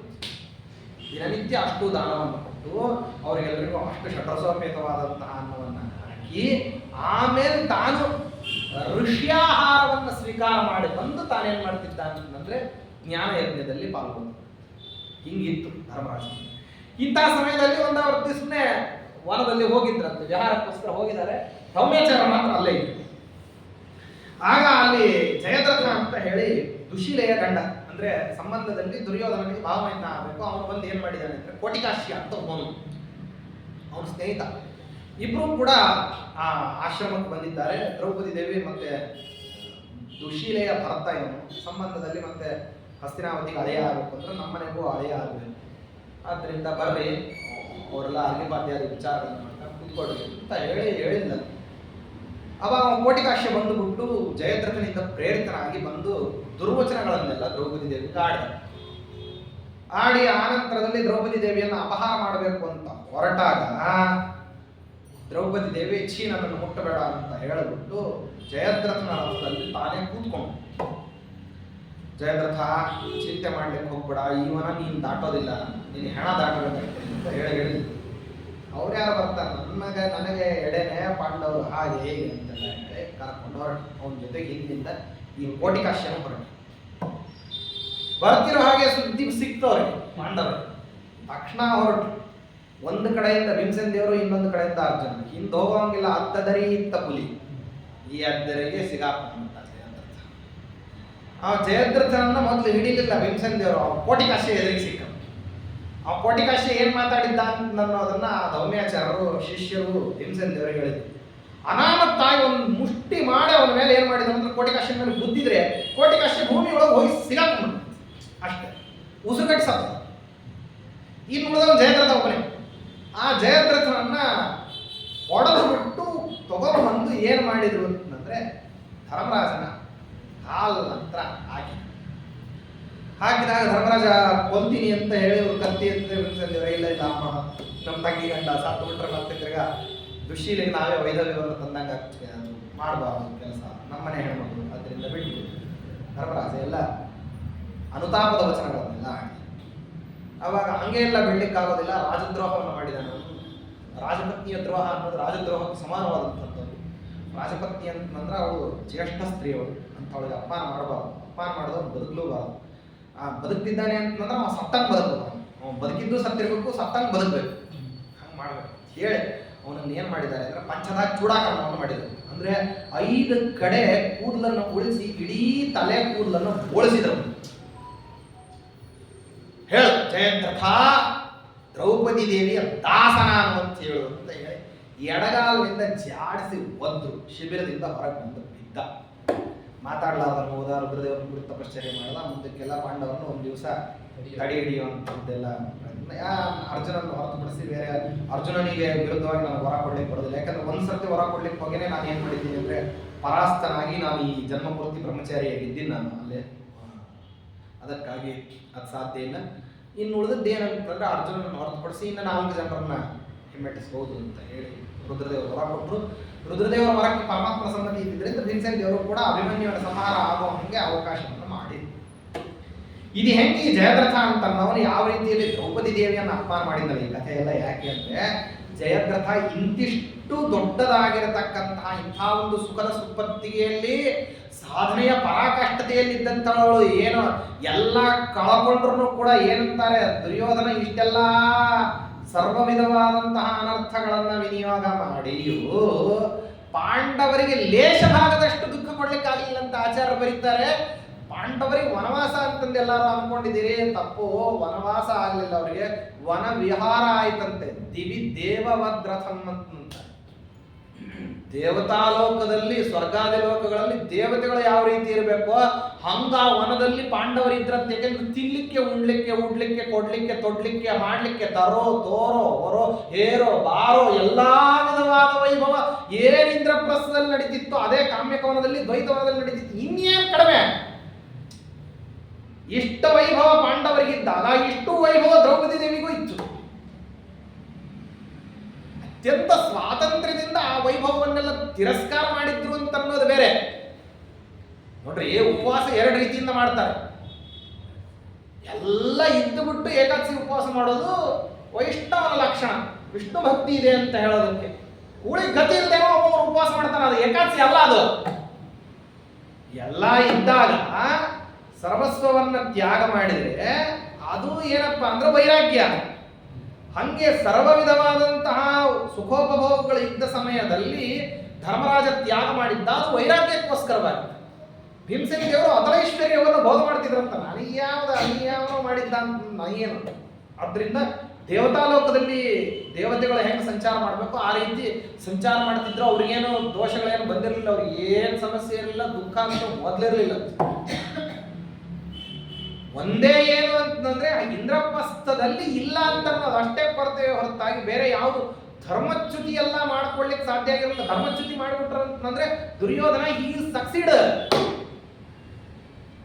ನಾನು ನಿನ್ನನ್ನ ನೋಯಿಸ್ತೀನಿ ಅಂತ ಅಂದುಕೊಂಡಾಗ ನಾನು ಯಾವಾಗ ಯಶಸ್ವಿ ಆಗ್ತೀನಿ ಅಂದ್ರೆ ನೀನು ನೊಂದುಕೊಂಡ್ರೆ ಮಾತ್ರ ನನಗೆ ಯಶಸ್ಸು, ಇಲ್ಲದೆ ಇದ್ರೆ ಯಶಸ್ಸು ಎಲ್ಲಿಂದು. ಆದ್ರಿಂದಾಗಿ ದುರ್ಯೋಧನಿಗೆ ಯಶಸ್ಸು ಕೊಡಬಾರ್ದು ಅಂತ ಅನ್ನೋ ಕಾರಣ ಪರಮಾತ್ಮ ಏನ್ ಮಾಡಿದ್ದ ಅಂದ್ರೆ ಯಾವ ವಿಧವಾದ ವ್ಯತ್ಯಾಸ ಆಗದೆ ಹಂಗೇನೆ ದ್ರೌಪದಿ ದೇವಿನೂ ಅದೇ ರೀತಿ ಅದೇ ಅಪೈಶ್ವರ್ಯದ ಭೋಗದಲ್ಲಿ ಇರಬೇಕಾದ್ರೆ ಅಂಥ ವೇದಾಭಿಮಾನಿಯಾದಂತಹ ದ್ರೌಪದಿ ದೇವಿಗೆ ಜಯದ್ರಥ ಯಾವ ರೀತಿಯಲ್ಲಿ ಅಪಮಾನ ಮಾಡ್ಲಿಕ್ಕೆ ಎಳಸಿದ್ನೋ ಆ ರೀತಿಯಲ್ಲಿ ಇಷ್ಟೆಲ್ಲ ಸುಖೋಪಭೋಗಗಳ ಮಧ್ಯದಲ್ಲಿ ಇದ್ದಾಗ ದ್ರೌಪದಿ ದೇವಿಯನ್ನ ಅಪಮಾನ ಮಾಡಲಿಕ್ಕೆ ಹೊರಟಂತಹ ಜಯದ್ರಥನ ಸ್ಥಿತಿ ಹೆಂಗಿತ್ತೋ ಹಂಗಾಯ್ತಂತೆ ಪದ್ಮತೀರ್ಥ ಪುಂಡರೀಕಪುರಿ ಅವರ ಸ್ಥಿತಿ. ಆಚಾರ್ಯರು ಮಧ್ವಭಾಷ್ಯವನ್ನ ತಾವು ಬ್ರಹ್ಮಸೂತ್ರ ಭಾಷ್ಯವನ್ನ ರಚನೆ ಮಾಡಿ ಮತ್ತೆ ಪುರಾಣಾದಿಗಳಿಗೆ ಇತಿಹಾಸ ಗ್ರಂಥಗಳಿಗೆ ತಾವು ನಿರ್ಣಯಾತ್ಮಕವಾಗಿರ್ತಕ್ಕಂತಹ ಗ್ರಂಥಗಳನ್ನ ರಚನೆ ಮಾಡಿದ ನಂತರದಲ್ಲಿ ಇವರು ಮಾಡ್ಲಿಕ್ಕೆ ಹೋಗಿರ್ತಕ್ಕಂತಹ ಕೆಲಸ ಹಂಗಿತ್ತು. ಆಚಾರ್ಯರು ಏನ್ ಮಾಡಿದ್ರು ಅಂದ್ರೆ ಹೆಂಗೆ ಜಯದ್ರಥನಿಗೆ ಶಿಕ್ಷಾ ಕೊಟ್ಟರು, ಪಂಚದಾ ಚೂಡಾಕರ್ಮವನ್ನು ಮಾಡಿ ಅವನಿಗೆ ಹೆಂಗೆ ತಾವು ಶರೀರದಂಡನೆಯನ್ನು ಮಾಡಿದ್ರು ಆ ರೀತಿಯಲ್ಲಿ ವಾಗ್ದಂಡನೆಯನ್ನು ಮಾಡಿದ್ದಾರೆ. ಯಾರು? ಸಚ್ಚಾಸ್ತ್ರ ಗ್ರಂಥಗಳನ್ನ ಅಪಹಾರ ಮಾಡಿರ್ತಕ್ಕಂತಹ ಪದ್ಮತೀರ್ಥ ಪುಂಡರೀಕಪುರಿ ಇವರೆಲ್ಲರಿಗೂ ಕೂಡ ಅದೇ ರೀತಿಯಲ್ಲಿ ಏನ್ ಮಾಡಿದ್ರಂತೆ, ಶಿಕ್ಷಾ ಕೊಟ್ಟರಂತೆ. ಅವ ಮಾತಾಡ್ತಾ ಒಂದು ಮಾತಾಡ್ಬಿಟ್ಟ. ಏನಂದ ಅವ ಪದ್ಮತೀರ್ಥ ಅಂತಂದ್ರೆ, ನಾನು ವಾದವಾಕ್ಯಾರ್ಥದಲ್ಲಿ ಸೋತಿದ್ದೀನೋ ಇಲ್ಲೋ ಅನ್ನೋದನ್ನ ಜೀವಾಂತರ್ಯಾಮಿ ಆದಂತಹ ದೇವರು ತಿಳಿದಿದ್ದಾನೆ ಅಂತ ಅಂದ್ಬಿಟ್ಟಂತೆ. ಸಾಕು ಹೋಗು, ಇದ್ರಕ್ಕಿಂತ ಇನ್ನೇನ್ ಬೇಕಾಗಿದೆ, ನಿನ್ನ ಮತವನ್ನು ನೀ ಪರಿತ್ಯಾಗ ಮಾಡಿದ್ದಿ ಅಂತ ಅದನ್ನೇ ನಾನು ಹೇಳಲಿಕ್ಕೆ ಕೂತ್ಕೊಂಡಿದ್ದೆ. ಜೀವಾಂತರ್ಯಾಮಿಯಾಗಿ ಪರಮಾತ್ಮ ಇದ್ದಾನೆ, ಜೀವನೇ ದೇವನಲ್ಲ ಅಂತ ಅನ್ನೋದೇ ನನ್ನ ಸಿದ್ಧಾಂತ. ಮಧ್ವ ಸಿದ್ಧಾಂತದ ಪ್ರಧಾನವಾದಂತಹ ತತ್ವ ಯಾವುದು ಅಂತಂದ್ರೆ ಶ್ರೀಮನ್ ಮಧ್ವಮತೆ ಹರಿಪರತರಃ ಸತ್ಯಂ ಜಗತ್ತತ್ವತೋ ಭಿನ್ನ ಜೀವಗಣಾಃ ಹರೇರುಚರಾಃ ನಿಜೋಚ್ಚ ಭಾವಂಗತಾಃ ಮುಕ್ತಿರ್ನೈಜ ಸುಖಾನುಭೂತಿ ರಮಲ ಭಕ್ತಿಶ್ಚ ತತ್ಸಾಧನಂ ಭಕ್ಷಾದಿ ತ್ರಿದಯಂ ಪ್ರಮಾಣಮಖಿಲಾಂ ನಾಯೈಕ ವೇದ್ಯೋ ಹರಿಹಿ ಅಂತ ಹೇಳಿದ್ದಕ್ಕೆ ಅಂದ್ರೆ ಇದಕ್ಕೇನೆ ಅಂತರ್ಯಾಮಿತ್ವಾದಿ ಗುಣಗಳು ಯಾರಿಗೆ ಬರಲಿಕ್ಕೆ ಸಾಧ್ಯ? ಯಾವ ಪರಾತ್ಪರನಿದ್ದಾನೋ ಅವನಿದ್ದಾನೆ. ಶ್ರೀಮನ್ ಮಧ್ವಮತೆ ಹರಿಪರತರಃ ಅದನ್ನೇ ನಾನು ಹೇಳಿಕೊಂಡಿದ್ದೀನಿ, ನೀ ಹೇಳಿದ್ದೇನೆ ಅದನ್ನೇ ಹೇಳಿದ್ಯೋ ಇಲ್ಲ, ಇದನ್ನೇ ನಿನ್ನ ಕಡೆಯಿಂದ ಹೇಳೋದಕ್ಕೆ ಪ್ರಯತ್ನ ಪಟ್ಟಿದ್ದ. ಅಂತೂ ಏಟು ಬಿದ್ದ ಮೇಲೆ ಆದ್ರೂ ನನ್ನ ಸಿದ್ಧಾಂತ ಒಪ್ಕೊಂಡೆಲ್ಲ ಅಂತಂದ್ರಂತೆ. ಹಿಂಗೆ ಹೇಳಿ ಅಪಹಾಸ್ಯ ಮಾಡಿ ಏನ್ ಮಾಡಿದ್ದಾರೆ, ಅವನು ಕದ್ದಿರ್ತಕ್ಕಂತಹ ಗ್ರಂಥಗಳನ್ನು ತಗೊಳ್ಳದೇನೆ ಏನ್ ಮಾಡಿದ್ದ, ಆಚಾರ್ಯರು ಬಿಟ್ಟು ಬಿಟ್ಟಿದ್ದ. ಆವಾಗ ಅವರೆಲ್ಲ ಮಾಯಾವಾದಿಗಳಲ್ಲಿ ಹೇಳ್ತಾರೆ, ಹೇಳ್ರಪ್ಪ ಮಾರಾಯ, ದಯಮಾಡಿ ಇಲ್ಲಿಂದ ಹೊರಡೋಣ. ಯಾಕೆ ಅಂದ್ರೆ ಸತ್ಸೂತ್ರೇಶ್ವತಿ ಹಾಸನಂದ ಕಚನೋ ಮಧ್ವಾಖ್ಯ ನಾರಾಯಣ ಪ್ರಾಪ್ತೋ ನಿಜದಕ್ಷಯ ಪ್ರವತಹೇ ಮಾಯಾವಿ ದೇವದ್ವಿಷಃ. ದೇವದ್ವೇಷಿಗಳಾಗಿರ್ತಕ್ಕಂತಹ ಮಾಯಾವಾದಿಗಳೇ, ಓಡೋಣಪ್ಪ ಇಲ್ಲಿಂದ, ನಾವು ಇರ್ಲಿಕ್ಕೆ ಸಾಧ್ಯ ಇಲ್ಲ. ವೇದವ್ರಾತ ಸುದರ್ಶನ ಪರಿಲಸ ತರ್ಕಾಖ್ಯ ಶಂಖಧ್ವನಿ. ವೇದಗಳೆಂಬತಕ್ಕಂತಹ ಸುದರ್ಶನ ಚಕ್ರವನ್ನ ಮತ್ತೆ ವಿಭ್ರಾಜಿಷ್ಣು ಪುರಾಣ ಸಂಹತಿಗತಃ ಪುರಾಣಗಳೆಂಬತಕ್ಕಂತಹ ಕೌಮುದಿಕಿ ಗದೆಯನ್ನ ಮತ್ತೆ ಹಾಗೇನೆ ಬ್ರಹ್ಮತರ್ಕ ಅಂತನ್ನುವಂತಹ ಪಾಂಚಜನ್ಯ ಶಂಖವನ್ನ, ಪಂಚರಾತ್ರಾಗಮ ಅಂತನ್ನುವಂತಹ ಶಾರಂಗ ಧನಸ್ಸನ್ನ, ಬ್ರಹ್ಮಸೂತ್ರಗಳೆಂಬತಕ್ಕಂತಹ ಬಾಣಗಳು, ಭಾರತವೆಂಬತಕ್ಕಂತಹ ನಂದಕಾಖ್ಯ ಖಡ್ಗ, ಇದನ್ನ ಧರಿಸಿರ್ತಕ್ಕಂತಹ ಮಧ್ವಾಖ್ಯ ನಾರಾಯಣ ಶ್ರೀಮದಾಚಾರ್ಯರು ಅಂತನ್ನುವಂತಹ ನಾರಾಯಣರು ಬರ್ತಿದ್ದಾರೆ. ಪ್ರಾಪ್ತೋವೋ ನಿಜಘಕ್ಷಯ ದ್ರವತಹೇ, ತಮ್ಮವರನ್ನ ಮಾತ್ರ ಏನ್ ಮಾಡ್ತಾರೆ ಅಂದ್ರೆ ಅನುಗ್ರಹ ಮಾಡ್ತಾರೆ, ಇನ್ನುಳಿದವ್ರು ಏನಾಗ್ತೀರಿ ಅಂದ್ರೆ ಆ ರಥಚಕ್ರದ ಕೆಳಗೆ ಸಿಕ್ಕು ಸಾಯ್ತೀರಿ. ಆದ್ರಿಂದಾಗಿ ದ್ರವತಾಶು ಮಾಯಿನ, ಬೇಗ ಓಡ್ರಿ ಇಲ್ಲಿಂದ ಅಂತ ಹೇಳಿ ಹೋಗಿ ಅಲ್ಲಿಂದ ಏನು ಮಾಡಿದ್ದಾರೆ, ಹೊರಟಿದ್ದಾರೆ. ಇದೆಲ್ಲ ಆಯ್ತು.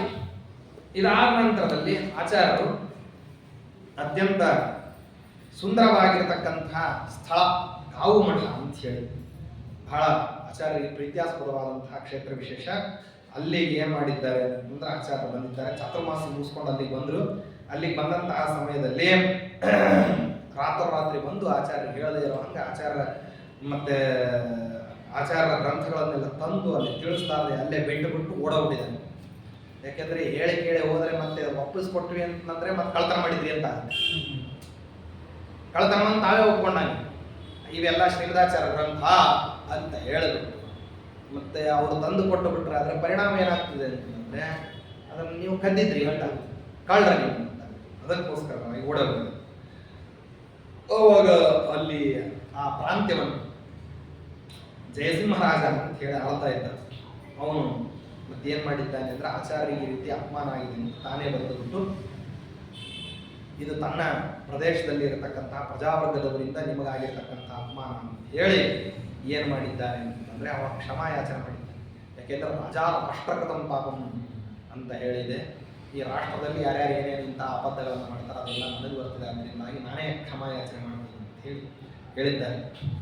ಅದಾದ ನಂತರದಲ್ಲಿ ಆಚಾರ್ಯರು ತಾವು ಆ ಗ್ರಂಥಗಳನ್ನು ಸಮರ್ಪಣೆ ಮಾಡಿದಂತೆ. ಆ ಸಮರ್ಪಣೆ ಮಾಡಿದಂತಹ ಸಂದರ್ಭದಲ್ಲಿ ಆ ಆಚಾರ್ಯರನ್ನು ತಗೊಳ್ಳದೇ ಇರುವಂತಹ ಸಮಯದಲ್ಲಿ ಆಚಾರ್ಯರ ಅನುಜ್ಞೆಯ ಮೇರೆಗೆ ಏನ್ ಮಾಡಿದ್ದಾರೆ ಅಂದ್ರೆ ತ್ರಿವಿಕ್ರಮ ಪಂಡಿತಾಚಾರ್ಯ ತಮ್ಮನು ಶಂಕರ ಪಂಡಿತರು ಅಂತ ಹೇಳಿ ಅವರು ಆ ಗ್ರಂಥಗಳನ್ನೆಲ್ಲ ಆಚಾರ್ಯ ಗ್ರಂಥಗಳು ಅಂತ ಹೇಳಿ ತುಂಬಾ ಅದನ್ನ ಜತನದಿಂದ ಕಾಪಾಡಿಕೊಂಡು ಇಟ್ಕೊಂಡು ಎಷ್ಟು ಒಳ್ಳೆ ಅದ್ಭುತವಾಗಿರ್ತಕ್ಕಂತಹ ಪುಣ್ಯ ಆಚಾರ್ಯ ಗ್ರಂಥ ಮನೆಗೆ ಬಂದ್ರೆ ಅದು ಏನಾಗ್ತದೆ ಅಂತಂದ್ರೆ ಅದು ಸಾಮಾನ್ಯವಾಗಿಯೇ ಶಂಕರ ಪಂಡಿತರ ಮನೆತನ ಅಂತ ಅನ್ನೋದು ಅದು ವಿದ್ವಾಂಸರ ಮನೆತನ. ದೊಡ್ಡ ವಿದ್ವಾಂಸರು ಅಲ್ಲಿ ಹುಟ್ಟಿ ಬಂದಿರತಕ್ಕಂಥವ್ರು, ದೊಡ್ಡ ಆಚಾರ್ಯಗಳು ಹುಟ್ಟಿ ಬಂದಂಥವ್ರು. ಆ ಶಂಕರ ಪಂಡಿತರಿಗೆ ಮತ್ತೆ ಏನಪ್ಪ ಅಂದ್ರೆ ತಂದೆ ಆಗಬೇಕಾಗಿರ್ತಕ್ಕಂತಹ ಸುಬ್ರಹ್ಮಣ್ಯ ಪಂಡಿತರು, ಅವರು ದೊಡ್ಡ ಪಂಡಿತರು. ಇಂಥ ಪಂಡಿತರು ಏನ್ ಮಾಡಿದ್ದಾರೆ ಅಂತಂದ್ರೆ ತಾವು ಬಂದು ಆ ಗ್ರಂಥಗಳನ್ನೆಲ್ಲ ತಂದಿಟ್ಕೊಂಡು ಇದೇ ಕಾಲದಲ್ಲಿ ಆ ಸುಬ್ರಹ್ಮಣ್ಯ ಪಂಡಿತರಿಗೆ ಮತ್ತೆ ಅವರದೆಲ್ಲ ಪೂರ್ವೋತ್ತರ ಇತಿಹಾಸಗಳನ್ನು ಹೇಳ್ತಾರೆ. ಅವರಿಗೆ ಏನಾಗಿರಲಿಲ್ಲ, ಮಕ್ಕಳಾಗಿರಲಿಲ್ಲ. ಹುಟ್ಟಿರೋ ಮಕ್ಕಳೆಲ್ಲ ಮೊದಲೇ ಹೊರಟೋಗ್ಬಿಡ್ತಿತ್ತು ಬಾಲ್ಯದಲ್ಲಿ. ಅದಕ್ಕಾಗಿ ಏನ್ ಮಾಡಿದ್ದಾರೆ, ಹರಿಹರ ಇಬ್ಬರನ್ನೂ ಕೂಡ ಏನ್ ಮಾಡಿದ್ದಾರೆ ಅಂದ್ರೆ ಪೂಜಾ ಮಾಡಿದ್ದಾರೆ. ಅವ ಅದ್ವೈತಿಗಳ ಮತದಲ್ಲಿ ಕೆಲವರು ಪಂಚಾಯತರ ಪೂಜಾ ಅಂತ ಹೇಳಿ ಏನ್ ಮಾಡ್ತಾರೆ ಅಂದ್ರೆ ದುರ್ಗಾದೇವಿ, ಸೂರ್ಯ, ಗಣಪತಿ, ರುದ್ರದೇವರು, ನಾರಾಯಣ ಪಂಚಾಯತರ ಪೂಜೆ ಅಂತ ಮಾಡ್ತಾರೆ. 5 ಅಧಿಷ್ಠಾನಗಳನ್ನೇ ಸಾಕ್ಷಾತ್ತಾಗಿ ಪೂಜೆ ಮಾಡೋದು ಅಂತ ಮಾಡ್ತಾರೆ ಪಂಚಾಯತರ ಪೂಜೆ ಅಂತ. ಆ ರೀತಿ ಅವರ ಮನೆಯಲ್ಲೂ ಕೂಡ ಏನ್ ಮಾಡಿದ್ದಾರೆ ಅಂದ್ರೆ ಹರಿಹರವನ್ನ ಇಬ್ಬರನ್ನೂ ಕೂಡ ಏನ್ ಮಾಡಿದ್ದಾರೆ ಅಂದ್ರೆ ಪೂಜಾ ಮಾಡಿ ಒಲಿಸ್ಕೊಳ್ಳಿಕ್ಕೆ ಪ್ರಯತ್ನ ಪಟ್ಟಿದ್ದಾರೆ. ಆ ಪ್ರಯತ್ನ ಪಟ್ಟು ಅದರಲ್ಲಿ ಸಫಲರು ಆದರು. ಆ ಸುಬ್ರಹ್ಮಣ್ಯ ಪಂಡಿತರ ಹೆಂಡತಿ ಕಾಲಾನುಕ್ರಮದಲ್ಲಿ ಗರ್ಭವತಿಯಾಗಿ ಮತ್ತೆ ನವಮಾಸಗಳು ತುಂಬಿ ಒಳ್ಳೆಯ ಮಗನನ್ನ ಆಡಲು ಆ ಹುಟ್ಟಿರುವಂತಹ ಮಗು ಅದು 3 ಲೋಕದಲ್ಲೂ ವಿಖ್ಯಾತವಾಗಿರತಕ್ಕಂತಹ ಕೀರ್ತಿ, ಜ್ಞಾನದ ಖ್ಯಾತಿಯನ್ನು ಪಡೀಲಿ ಅಂತ ತ್ರಿವಿಕ್ರಮ ಅಂತಲೇ ಹೆಸರಿಟ್ಟು ಬಹಳ ಮುದ್ದಾಗಿ ಮಗು ಬೆಳೀತಾ ಬೆಳೀತಾ ಅಷ್ಟೊಂದು ಒಳ್ಳೆ ರಾಜವಿದ್ಯಾವನ್ನ ಮೈಗೂಡಿಸಿಕೊಂಡು ಹುಟ್ಟಿರ್ತಕ್ಕಂತಹ ಸಂತಾನ. ಆದ್ದರಿಂದಾಗಿ ಅವರಿಗೆ ಬಾಲ್ಯ ಪ್ರವೃತ್ತಿನೇ ಅಸಾಧ್ಯವಾದಂತಹ ಪಾಂಡಿತ್ಯ. ಆ ಪಾಂಡಿತ್ಯದಿಂದಾಗಿ ಅವರು ಅನೇಕ ಕಥೆಗಳನ್ನೆಲ್ಲ ಹೇಳ್ತಾರೆ. ಆ ಭಿಕ್ಷುಕನಿಗೆ ಉತ್ತರ ಕೊಟ್ಟಿರ್ತಕ್ಕಂತಹ ಕಥಾ, ಬಾಲ್ಯದಲ್ಲೇ ಉದಾಹರಣಾದಿ ಕಾವ್ಯಗಳನ್ನು ನಿರ್ಮಾಣ ಮಾಡಿರ್ತಕ್ಕಂಥದ್ದು, ಇದೆಲ್ಲ ಮಾಡಿರ್ತಕ್ಕಂತಹ ವ್ಯಕ್ತಿಗಳು. ಆ ವ್ಯಕ್ತಿಗಳ ಸಮಕ್ಷಮದಲ್ಲಿ ಆ ತ್ರಿವಿಕ್ರಮ ಪಂಡಿತರು ತಾವು ಬೆಳೀತಿರ್ಬೇಕಾದ್ರೆ ಪಂಡಿತಾಚಾರ್ಯ ಅವರಿಗೆ ಕೊನೆ ಕಾಲ ಬಂದಾಗ ಸುಬ್ರಹ್ಮಣ್ಯ ಪಂಡಿತರು ಕರೆದು, ಮಗನ ದೊಡ್ಡ ಜ್ಯೇಷ್ಠ ಪುತ್ರ ಆದ್ದರಿಂದ ಕರೆದು ಹೇಳಿದರು, ನಾವೆಲ್ಲ ಇಷ್ಟು ದಿವಸದವರೆಗೆ ಅದ್ವೈತವಾದ ರೀತಿಯ ನಾವೆಲ್ಲ ಬೇಕಾದಷ್ಟು ನಿರ್ಗುಣ ಬ್ರಹ್ಮನ ಉಪಾಸನವನ್ನು ಮಾಡ್ತಾ ಬಂದ್ವಿ. ಆದರೆ ಆ ನಿರ್ಗುಣ ಬ್ರಹ್ಮನ ಉಪಾಸನ ಮಾಡೋದ್ರಿಂದ ನಮ್ಗೆ ಯಾವುದೇ ಉಪಾಸನ ಅದಕ್ಕೆ ಫಲ ಸಿಗ್ತಾ ಇಲ್ಲ. ಈ ವೈಗುಣ್ಯೋಪಾಸನದಿಂದ, ನಿರ್ಗುಣೋಪಾಸನದಿಂದ, ಗುಣರಹಿತನಾದಂತಹ ಪರಬ್ರಹ್ಮನ ಉಪಾಸನ ಮಾಡೋದ್ರಿಂದ, ಪರಬ್ರಹ್ಮ ಅಂತ ಹೇಳೋಣ, ಗುಣರಹಿತ ಅಂತ ಹೇಳೋಣ, ಎರಡೂ ವಿರುದ್ಧವಾಗಿದೆ. ಆದ್ರೆ ಏನೋ ನಮ್ಮ ಕುಲಾಚಾರ ಪರಂಪರಾ ಪ್ರಾಪ್ತವಾದದ್ದು ಮಾಡ್ಕೋತ ಬಂದ್ವಿ, ಆದ್ರೆ ಅದು ಯಾಕೋ ಸರಿ ಹೋಗ್ತಿಲ್ಲ. ಅದಕ್ಕಾಗಿ ನೀವು ಸ್ಮರದೇವಂ ವಸುದೇವ ಸೂನುಮೇವ, ಆದ್ದರಿಂದ ಸಗುಣ ಬ್ರಹ್ಮನ ಉಪಾಸನೆ ಮಾಡೋದು ಯೋಗ್ಯ ಅಂತ ಅನಿಸ್ತದೆ ನನಗೆ. ಯಾಕಂದ್ರೆ ಇಡೀ ಜೀವನದಲ್ಲಿ ನಾನು ಅಂತ ಮಾಡಿದ್ರೆ ನನಗೆ ಪ್ರಯೋಜನ ಬರಲಿಲ್ಲ. ಅದರಿಂದ ನೀವಿನ್ನು ಮುಂದೆ ಏನು ಮಾಡ್ರಿ ಅಂದರೆ ಪಂಥವನ್ನು ಮಾರ್ಗವನ್ನು ಬದಲಿಸ್ಕೊಡ್ರಿ ಅಂತ ಹೇಳಿ ಉಪದೇಶ ಮಾಡಿ ಅವರು ಪರಂಧಾಮ ಹೋದ್ರು ಸುಬ್ರಹ್ಮಣ್ಯ ಪಂಡಿತ. ಆಮೇಲೆ ಬಂತು ತ್ರಿವಿಕ್ರಮ ಪಂಡಿತಾಚಾರ್ಯ ಯಾವಾಗ ಅಧಿಕಾರ ಬಂತು, ಅವರು ಮನೆತನವನ್ನು ಮುಂದುವರಿಸೋದು ಅಂದ್ರೆ ದೊಡ್ಡ ಯಾಜಮಾನ್ಯ ಕಾಲಕ್ಕೆಲ್ಲ. ಯಾಕಂದ್ರೆ ಯಜಮಾನನಾಗಿಬಿಟ್ಟ ಅಂತಂದ್ರೆ ಆ ವ್ಯಕ್ತಿಯ ಅಧೀನದಲ್ಲಿ ಬರ್ತಕ್ಕಂಥವ್ರು ಎಲ್ಲರೂ ಕೂಡ ಕೇಳಬೇಕು. ಅದರಲ್ಲಿ ಪ್ರಸಿದ್ಧ ವಿದ್ವಾಂಸರ ಮನೆತನ ಅಂತಂದ್ರೆ ಇವರು ಹೇಳಿದ್ದನ್ನ ಇಡೀ ಗ್ರಾಮದವರೆಲ್ಲರೂ ಅವ್ರು ಹೇಗೆ ಹೇಳ್ತಾರೆ ಹಂಗೆ ಅನುಷ್ಠಾನ ಮಾಡ್ಲಿಕ್ಕೆ ಕಟಿಬದ್ಧರಾಗಿ ನಿಂತಿರ್ತಿದ್ರು ಜನ. ಅದಕ್ಕಾಗಿ ಹೇಗೆ ಮಾಡಬೇಕು ಅಂತ ಪ್ರಶ್ನೆ. ಅದಕ್ಕಾಗಿ ಒಂದ್ಸರ್ತಿ ಯೋಚನೆ ಮಾಡೋಣ, ನಮ್ಮ ತಂದೆ ಏನೇ ಹೇಳಿದ್ರು ಕೂಡ ಇನ್ನೊಂದು ಆವೃತ್ತಿ ಮಾಯಾವಾದ ಶಾಸ್ತ್ರವನ್ನು ಸಂಪೂರ್ಣವಾಗಿ ಅಭ್ಯಾಸ ಮಾಡೋಣ. ಪುನಃ ಓದಿದ್ರು ಮೊದಲಿರೋ ಪ್ರಶ್ನೆಗಳಕ್ಕಿಂತ ತಮಗೆ ಅಪರಿಹಾರ್ಯವಾಗಿರ್ತಕ್ಕಂಥ ಪ್ರಶ್ನೆಗಳು ಕೆಲವಿದ್ದು, ಈ ಉಪಾಸನಾದ ಸಮಸ್ಯೆ ಇನ್ನೊಂದು, ಅದರ ಮೇಲೆ ಇನ್ನಿಷ್ಟು ಸಮಸ್ಯೆಗಳು ಹೆಚ್ಚಾಗ್ತಾ ಹೋದ್ವು. ಓದಿದಂಗೆ ಏನಾಗ್ತಾ ಇದ್ವು ಅಂದ್ರೆ ಸಮಸ್ಯೆಗಳು ಹೆಚ್ಚಾಗ್ತಾ ಹೋದ್ವೆ ಹೊರತಾಗಿ ಹೊಸ ಪ್ರಶ್ನೆಗಳು ಹೇಳ್ತಾ ಹೊರಟ್ವೆ ಹೊರತಾಗಿ ಹಳೆಯ ಪ್ರಶ್ನೆಗಳಿಗೆ ಉತ್ತರ ಬರಲೇ ಇಲ್ಲ. ಹಳೆಯ ಪ್ರಶ್ನೆಗಳು ಹಾಗೆ ಕೂತ್ಕೊಂಡು ಹೊಸ ಇನ್ನೊಂದಿಷ್ಟು ಪ್ರಶ್ನೆಗಳು ಆರಂಭ ಆದವು. ಆದ್ರಿಂದಾಗಿ ಇದು ಯಾಕೋ ಸರಿ ಇಲ್ಲ ಅಂತ ಹೇಳಿ ಅನಿಸ್ತಿರ್ಬೇಕಾದ್ರೆ ಈ ಪದ್ಮತೀರ್ಥ ಮತ್ತು ಪುಂಡರೀಕಪುರಿ ಬಿಟ್ಟು ಹೋಗಿರ್ತಕ್ಕಂತಹ ಗ್ರಂಥಗಳನ್ನ ಶಂಕರ ಪಂಡಿತರು ಏನು ತಾವು ಸಂರಕ್ಷಣೆ ಮಾಡಿದ್ರು ಅದನ್ನ ಮನೆಯಲ್ಲಿ ತಂದಿಟ್ಟಿದ್ದ. ಪುಸ್ತಕ ಅಂದ ಮೇಲೆ ಸಹಜವಾಗಿ ಜಿಜ್ಞಾಸವಾದಂಥವನಿಗೆ ಕುತೂಹಲ. ಅದರಿಂದಾಗಿ ತ್ರಿವಿಕ್ರಮ ಪಂಡಿತಾಚಾರ್ಯ ತಾವೇನ್ ಮಾಡಿದ್ರು ಅಂದ್ರೆ ಆ ಗ್ರಂಥಗಳನ್ನೆಲ್ಲ ಒಂದ್ಸರ್ತಿ ಅವಲೋಕನ ಮಾಡೋಣ ಅಂತ ಹೇಳಿ ಅದನ್ನು ತೆಗೆದು ಅವಲೋಕನ ಮಾಡಲಿಕ್ಕೆ ಆರಂಭ ಮಾಡಿದ್ರು. ಏನೇನು ಪ್ರಶ್ನೆಗಳು ವೇದವಾಕ್ಯಗಳಲ್ಲಿ, ತಮ್ಮ ಶಾಸ್ತ್ರಗಳಲ್ಲಿ, ಶಾಸ್ತ್ರ ಪಂಕ್ತಿಗಳಲ್ಲಿ ತಮಗೆ ತೋರದೇ ಇರತಕ್ಕಂಥ ಹೊಳಿದೇ ಇರುವಂತಹ ಉತ್ತರಗಳು ಲೀಲಾಜಾಲವಾಗಿ ಅತ್ಯಂತ ಸುಲಭವಾದಂತಹ ಶೈಲಿಯಲ್ಲಿ ಏನು ಮಾಡಿದ್ದಾರೆ ಅಂದರೆ ಆಚಾರ್ಯರು ಬರೆದು ಬಿಟ್ಟಿದ್ದಾರೆ. ಎಷ್ಟೆಷ್ಟು ಕಡೆ ಪುರಾಣ ಗ್ರಂಥಗಳಲ್ಲಿ ಬಂದಿರತಕ್ಕಂತಹ ಸಂದೇಹಗಳು, ಇತಿಹಾಸ ಗ್ರಂಥದಲ್ಲಿ ಬಂದಿರತಕ್ಕಂತಹ ಸಂದೇಹ, ಉಪನಿಷತ್ ಪ್ರಸ್ಥಾನದಲ್ಲಿರುವಂತಹ ಸಂದೇಹ, ಸೂತ್ರಗಳಲ್ಲಿ ಪ್ರಾಪ್ತವಾದಂತಹ ಸಂದೇಹ, ಸೂತ್ರದಲ್ಲಿ ಪೂರ್ವೋತ್ತರದಿಂದ ಪ್ರಾಪ್ತವಾದಂತಹ ವಿರೋಧಗಳು, ಯಾಹತ್ಯಾದಿಗಳು, ಪರಮತದಿಂದ ಬರತಕ್ಕಂತಹ ದೋಷಗಳು, ಎಲ್ಲ ದೋಷಕ್ಕೂ ಒಂದೇ ಕಡೆ ಪರಿಹಾರ. ಆಡುವಂತಹ ಒಂದು ಮಾತಿಗೆ ನೂರಾರು ಅರ್ಥಗಳನ್ನು ನೀವು ತೆಗಿಬಹುದು ಅಂತಾರಲ್ಲ. ಇಲ್ಲೇನೆ ಮುಂದೆ ಮಧ್ಯ ವಿಷಯದಲ್ಲಿ ಹೇಳ್ತಾರೆ, ಅನಂತೋರ್ಥ ಪ್ರಕಟಿತ ತ್ವಯಾಣೋ ಭಾಷ್ಯ ಸಂಗ್ರಹೆ ತ್ವಯಿ ರತ್ನಾಕರೇ ರತ್ನ ಶ್ರೇಣಿರವ ಗಣಯಂತಿಕೆ. ಅನಂತೋರ್ಥ ಪ್ರಕಟಿತ, ಒಂದೇ ಶಬ್ದಕ್ಕೆ ಅನಂತ ಅರ್ಥಗಳನ್ನು ಎಳಿತಾ ಹೋಗ್ರಿ ಬರ್ತಾ ಹೋಗ್ತದೆ ಅಂತ. ಕಬ್ಬಿನ ಜಲ್ಲೆಯಿಂದ ರಸ ಒಂದು ಹಂತ ಮುಗಿದ ಮೇಲೆ ಬರೋದು ನಿಂತು ಬಿಡುತ್ತದೆ. ಇದು ಹಂಗಲ್ಲ. ಆಚಾರ್ಯರ ವಾಕ್ಯ ಸವಿದಷ್ಟು ಏನಾಗ್ತದೆ ಅಂದ್ರೆ ಅದರಿಂದ ರಸ ಬರ್ತಾನೆ ಹೋಗ್ತದೆ. ಆಸ್ವಾದನ ಮಾಡ್ತಾ ಮಾಡ್ತಾ ಮಾಡ್ತಾ ಮಾಡ್ತಾ ಮುಖೀಭೂತರಾಗ್ತಾ ಇದ್ದಾರೆ ತ್ರಿವಿಕ್ರಮ ಪಂಡಿತಾಚಾರ್ಯರು. ಅದನ್ನು ಎಲ್ಲರ ಎದುರಿ ಓದೋ ಹಂಗಿಲ್ಲ. ಮನೆಯಲ್ಲಿ ನಿಷ್ಠುರವಾಗಿರ್ತಕ್ಕಂತಹ ಅದ್ವೈತವಾದ ಅಂತ ಅನ್ನೋದು ಮನೆಯಲ್ಲಿದೆ. ಹೊರಗೆ ಯಾರಾದರೂ ಈ ಪುಸ್ತಕ ಓದ್ತಾ ಇದ್ದೀವಿ ಅದು ಕದ್ದು ಓದಬೇಕಿನ್ನ. ಅದಕ್ಕೆ ಸರಿರಾತ್ರಿಯಲ್ಲಿ ಕೂತ್ಕೊಂಡು ಅವ್ರು ತಂದಿರತಕ್ಕಂತಹ ಗ್ರಂಥಗಳನ್ನು ಇನ್ನೊಬ್ಬರಿಗೆ ತಿಳಿಸ್ತೇನೆ. ಏಕಾಂತದಲ್ಲಿ ಅದನ್ನೇನು ಮಾಡ್ತಿದ್ದಾರೆ ಅಂತ ಅಧ್ಯಯನ ಮಾಡ್ತಾ ಇದ್ದಾರೆ. ಎಲ್ಲಾ ಪ್ರಶ್ನೆಗಳಿಗೆ ಪರಿಹಾರ ಬಂತು. ಪ್ರಶ್ನೆಗೆ ಪರಿಹಾರ ಬಂದ್ಮೇಲೆ ಕೊಟ್ಟವ್ರು ಹೇಗಿದ್ದಾರೆ ಅಂತ ಅನ್ನೋದೊಂದು ಕುತೂಹಲ ಅಷ್ಟೇ. ಅದಕ್ಕಾಗಿ ಆಚಾರ್ಯರು ಅಲ್ಲೇ ಹತ್ತಿರದಲ್ಲಿ ಕಾವು ಮಠ ಅನ್ನೋದೇನಿದೆ ಅಲ್ಲಿ ಏನ್ ಮಾಡ್ತಿದ್ರು, ಆಚಾರ್ಯರು ಉಪನ್ಯಾಸವನ್ನ ಹೇಳ್ತಾ ಇದ್ರು. ತ್ರಿವಿಕ್ರಮ ಪಂಡಿತಾಚಾರ್ಯ ಏನ್ ಮಾಡ್ತಿದ್ದಾರೆ, ವೇಷ ಮರೆಸಿಕೊಂಡು ಹೋಗಿ ಆಚಾರ್ಯರ ಉಪನ್ಯಾಸವನ್ನ ಕೂತ್ಕೊಂಡು ಕೇಳ್ತಾ ಇದ್ರಂತೆ. ಎದುರಿಗೆ ಹೋಗಿ ಕೂತ್ಕೊಂಡು ಕೇಳಲಿಕ್ಕೆ ಆಗೋದಿಲ್ಲ, ವೇಷ ಬದಲಾವಣೆ ಮಾಡ್ಕೊಂಡು ಹೋಗಿ ಕೂತ್ಕೊಂಡು ಕೇಳೋದು. ಬಹಳ ದಿವಸದವರೆಗೆ ನಡೀತಾ ಹೋಯ್ತು. ಕೊನೆಗೆ ಒಂದಾವೃತ್ತಿ ನಾನು ವಿಮರ್ಶ್ಯ ಕೃತಿ ಕುರುತೆ ಕೆಲವು ಏನೇ ಆಗಲಿ ಒಂದಾವೃತ್ತಿ ಎದುರಾಯ್ದ್ರ ವಿಮರ್ಶೆಯನ್ನ ಮಾಡಿ ಏನ್ ಮಾಡೋಣ ಅಂದ್ರೆ ಆಚಾರ್ಯರ ಜೊತೆಗೆ ವಾದವಾಕ್ಯಾರ್ಥವನ್ನು ಮಾಡಿಯೇನೆ ಆಮೇಲೆ ಆಚಾರ್ಯರ ಸಿದ್ಧಾಂತವನ್ನು ಸ್ವೀಕಾರ ಮಾಡೋಣ ಅಂತ ನಿರ್ಧಾರಕ್ಕೆ ಬಂದ್ರು. ನಿರ್ಧಾರಕ್ಕೆ ಬಂದು ಆಚಾರ್ಯರ ಹತ್ತಿರಕ್ಕೂ ಹೋದ್ರು. ಹೋದಾಕ್ಷಣ ಮೊದಲು ಕಾಣೋದೇನು, ಬುದ್ಧಿವೈಷಧ್ಯ ಅಲ್ಲ. ಬುದ್ಧಿವೈಷಧ್ಯ ಎಲ್ಲ ಕಾಣತಕ್ಕಂಥದ್ದಲ್ಲಿ ವಿಚಾರಧಾರಾ ಪ್ರಸ್ತುತ, ಬುದ್ಧಿವೈಷಧ್ಯ ಎಲ್ಲ ಕಾಣತಕ್ಕಂಥದ್ದಲ್ಲಿ ಗ್ರಂಥಗಳಲ್ಲಿ, ಮತ್ತೆ ಕಣ್ಣಿಗೆ ಕಾಣ್ತಕ್ಕಂಥದ್ದು ಏನಂದ್ರೆ ಆಚಾರ, ಆ ಸದಾಚಾರದ ಕ್ರಮ. ತ್ರಿವಿಕ್ರಮ ಪಂಡಿತಾಚಾರ್ಯ ನೋಡ್ತಾರೆ, ಎಲ್ಲಾದರೂ ದೋಷಾನ್ವೇಷಣೆ ಮಾಡ್ಲಿಕ್ಕೆ ಸಾಧ್ಯನೇ ಅಂದ್ರೆ ಅತ್ಯಂತ ಪರಿಶುದ್ಧವಾಗಿರತಕ್ಕಂತಹ ಆಚಾರಶೀಲತೆ. ಅದ್ಭುತವಾಗಿರತಕ್ಕಂತಹ ಆಚಾರಶೀಲತಾ, ವೇದಶಾಸ್ತ್ರಗಳಲ್ಲಿ ಪ್ರಾಪ್ತವಾಗಿರತಕ್ಕಂತಹ ಆಚಾರಶೀಲತಾದಲ್ಲಿ ತಿಲಮಾತ್ರದ ವ್ಯತ್ಯಾಸ ಇಲ್ಲದೆ ಹಂಗ ತಮ್ಮ ಆಚಾರವನ್ನು ನಡೆಸ್ತಾ ಇದ್ದಾರೆ ಶ್ರೀಮದಾಚಾರ್ಯ. ಅದನ್ನು ನೋಡಿ ನೋಡಿ ಏನಾಗೋಯ್ತು ಅಂತಂದ್ರೆ ಆ ಆಚಾರಶೀಲತಾಕ್ಕೇನೆ ಮನಸೋತು ಬಿಟ್ಟು ಇನ್ನು ಕೇವಲ ವಿಚಾರದಲ್ಲಿ ಮಾತ್ರ ಆಚಾರಶೀಲತಾವನ್ನ ಬಹಳ ವಿಸ್ತಾರವಾಗಿ ಹೇಳ್ತಾರೆ. ಆನಂತರದಲ್ಲಿ ವಿಚಾರಶೀಲತಾಕ್ಕೆ ಮುಂಕೋದು. ಎರಡನ್ನೂ ತ್ರಿವಿಕ್ರಮ ಪಂಡಿತಾಚಾರ್ಯ ಗಮನಿಸಿ ಆಮೇಲೆ ಆ ಸಿದ್ಧಾಂತವನ್ನು ಸ್ವೀಕಾರ ಮಾಡ್ತಕ್ಕಂಥ ಕ್ರಮ. ವಿಸ್ತಾರವಾದ ಈ ವಿಷಯಗಳನ್ನು ಏನು ಹೇಳ್ತಾರೆ ಅದನ್ನು ನಾಳಿನ ದಿವಸ ಶ್ರೀಕೃಷ್ಣಾರ್ಪಣಮಸ್ತು. ಹರಯೇ ನಮಃ. ಸ್ವಸ್ತಿ ಪ್ರಜಾಭ್ಯ ಪರಿಪಾಲಯಂತಾಂ ಲೋಕಾಃ ಸಮಸ್ತಾಃ ಸುಖಿನೋ ಭವಂತು.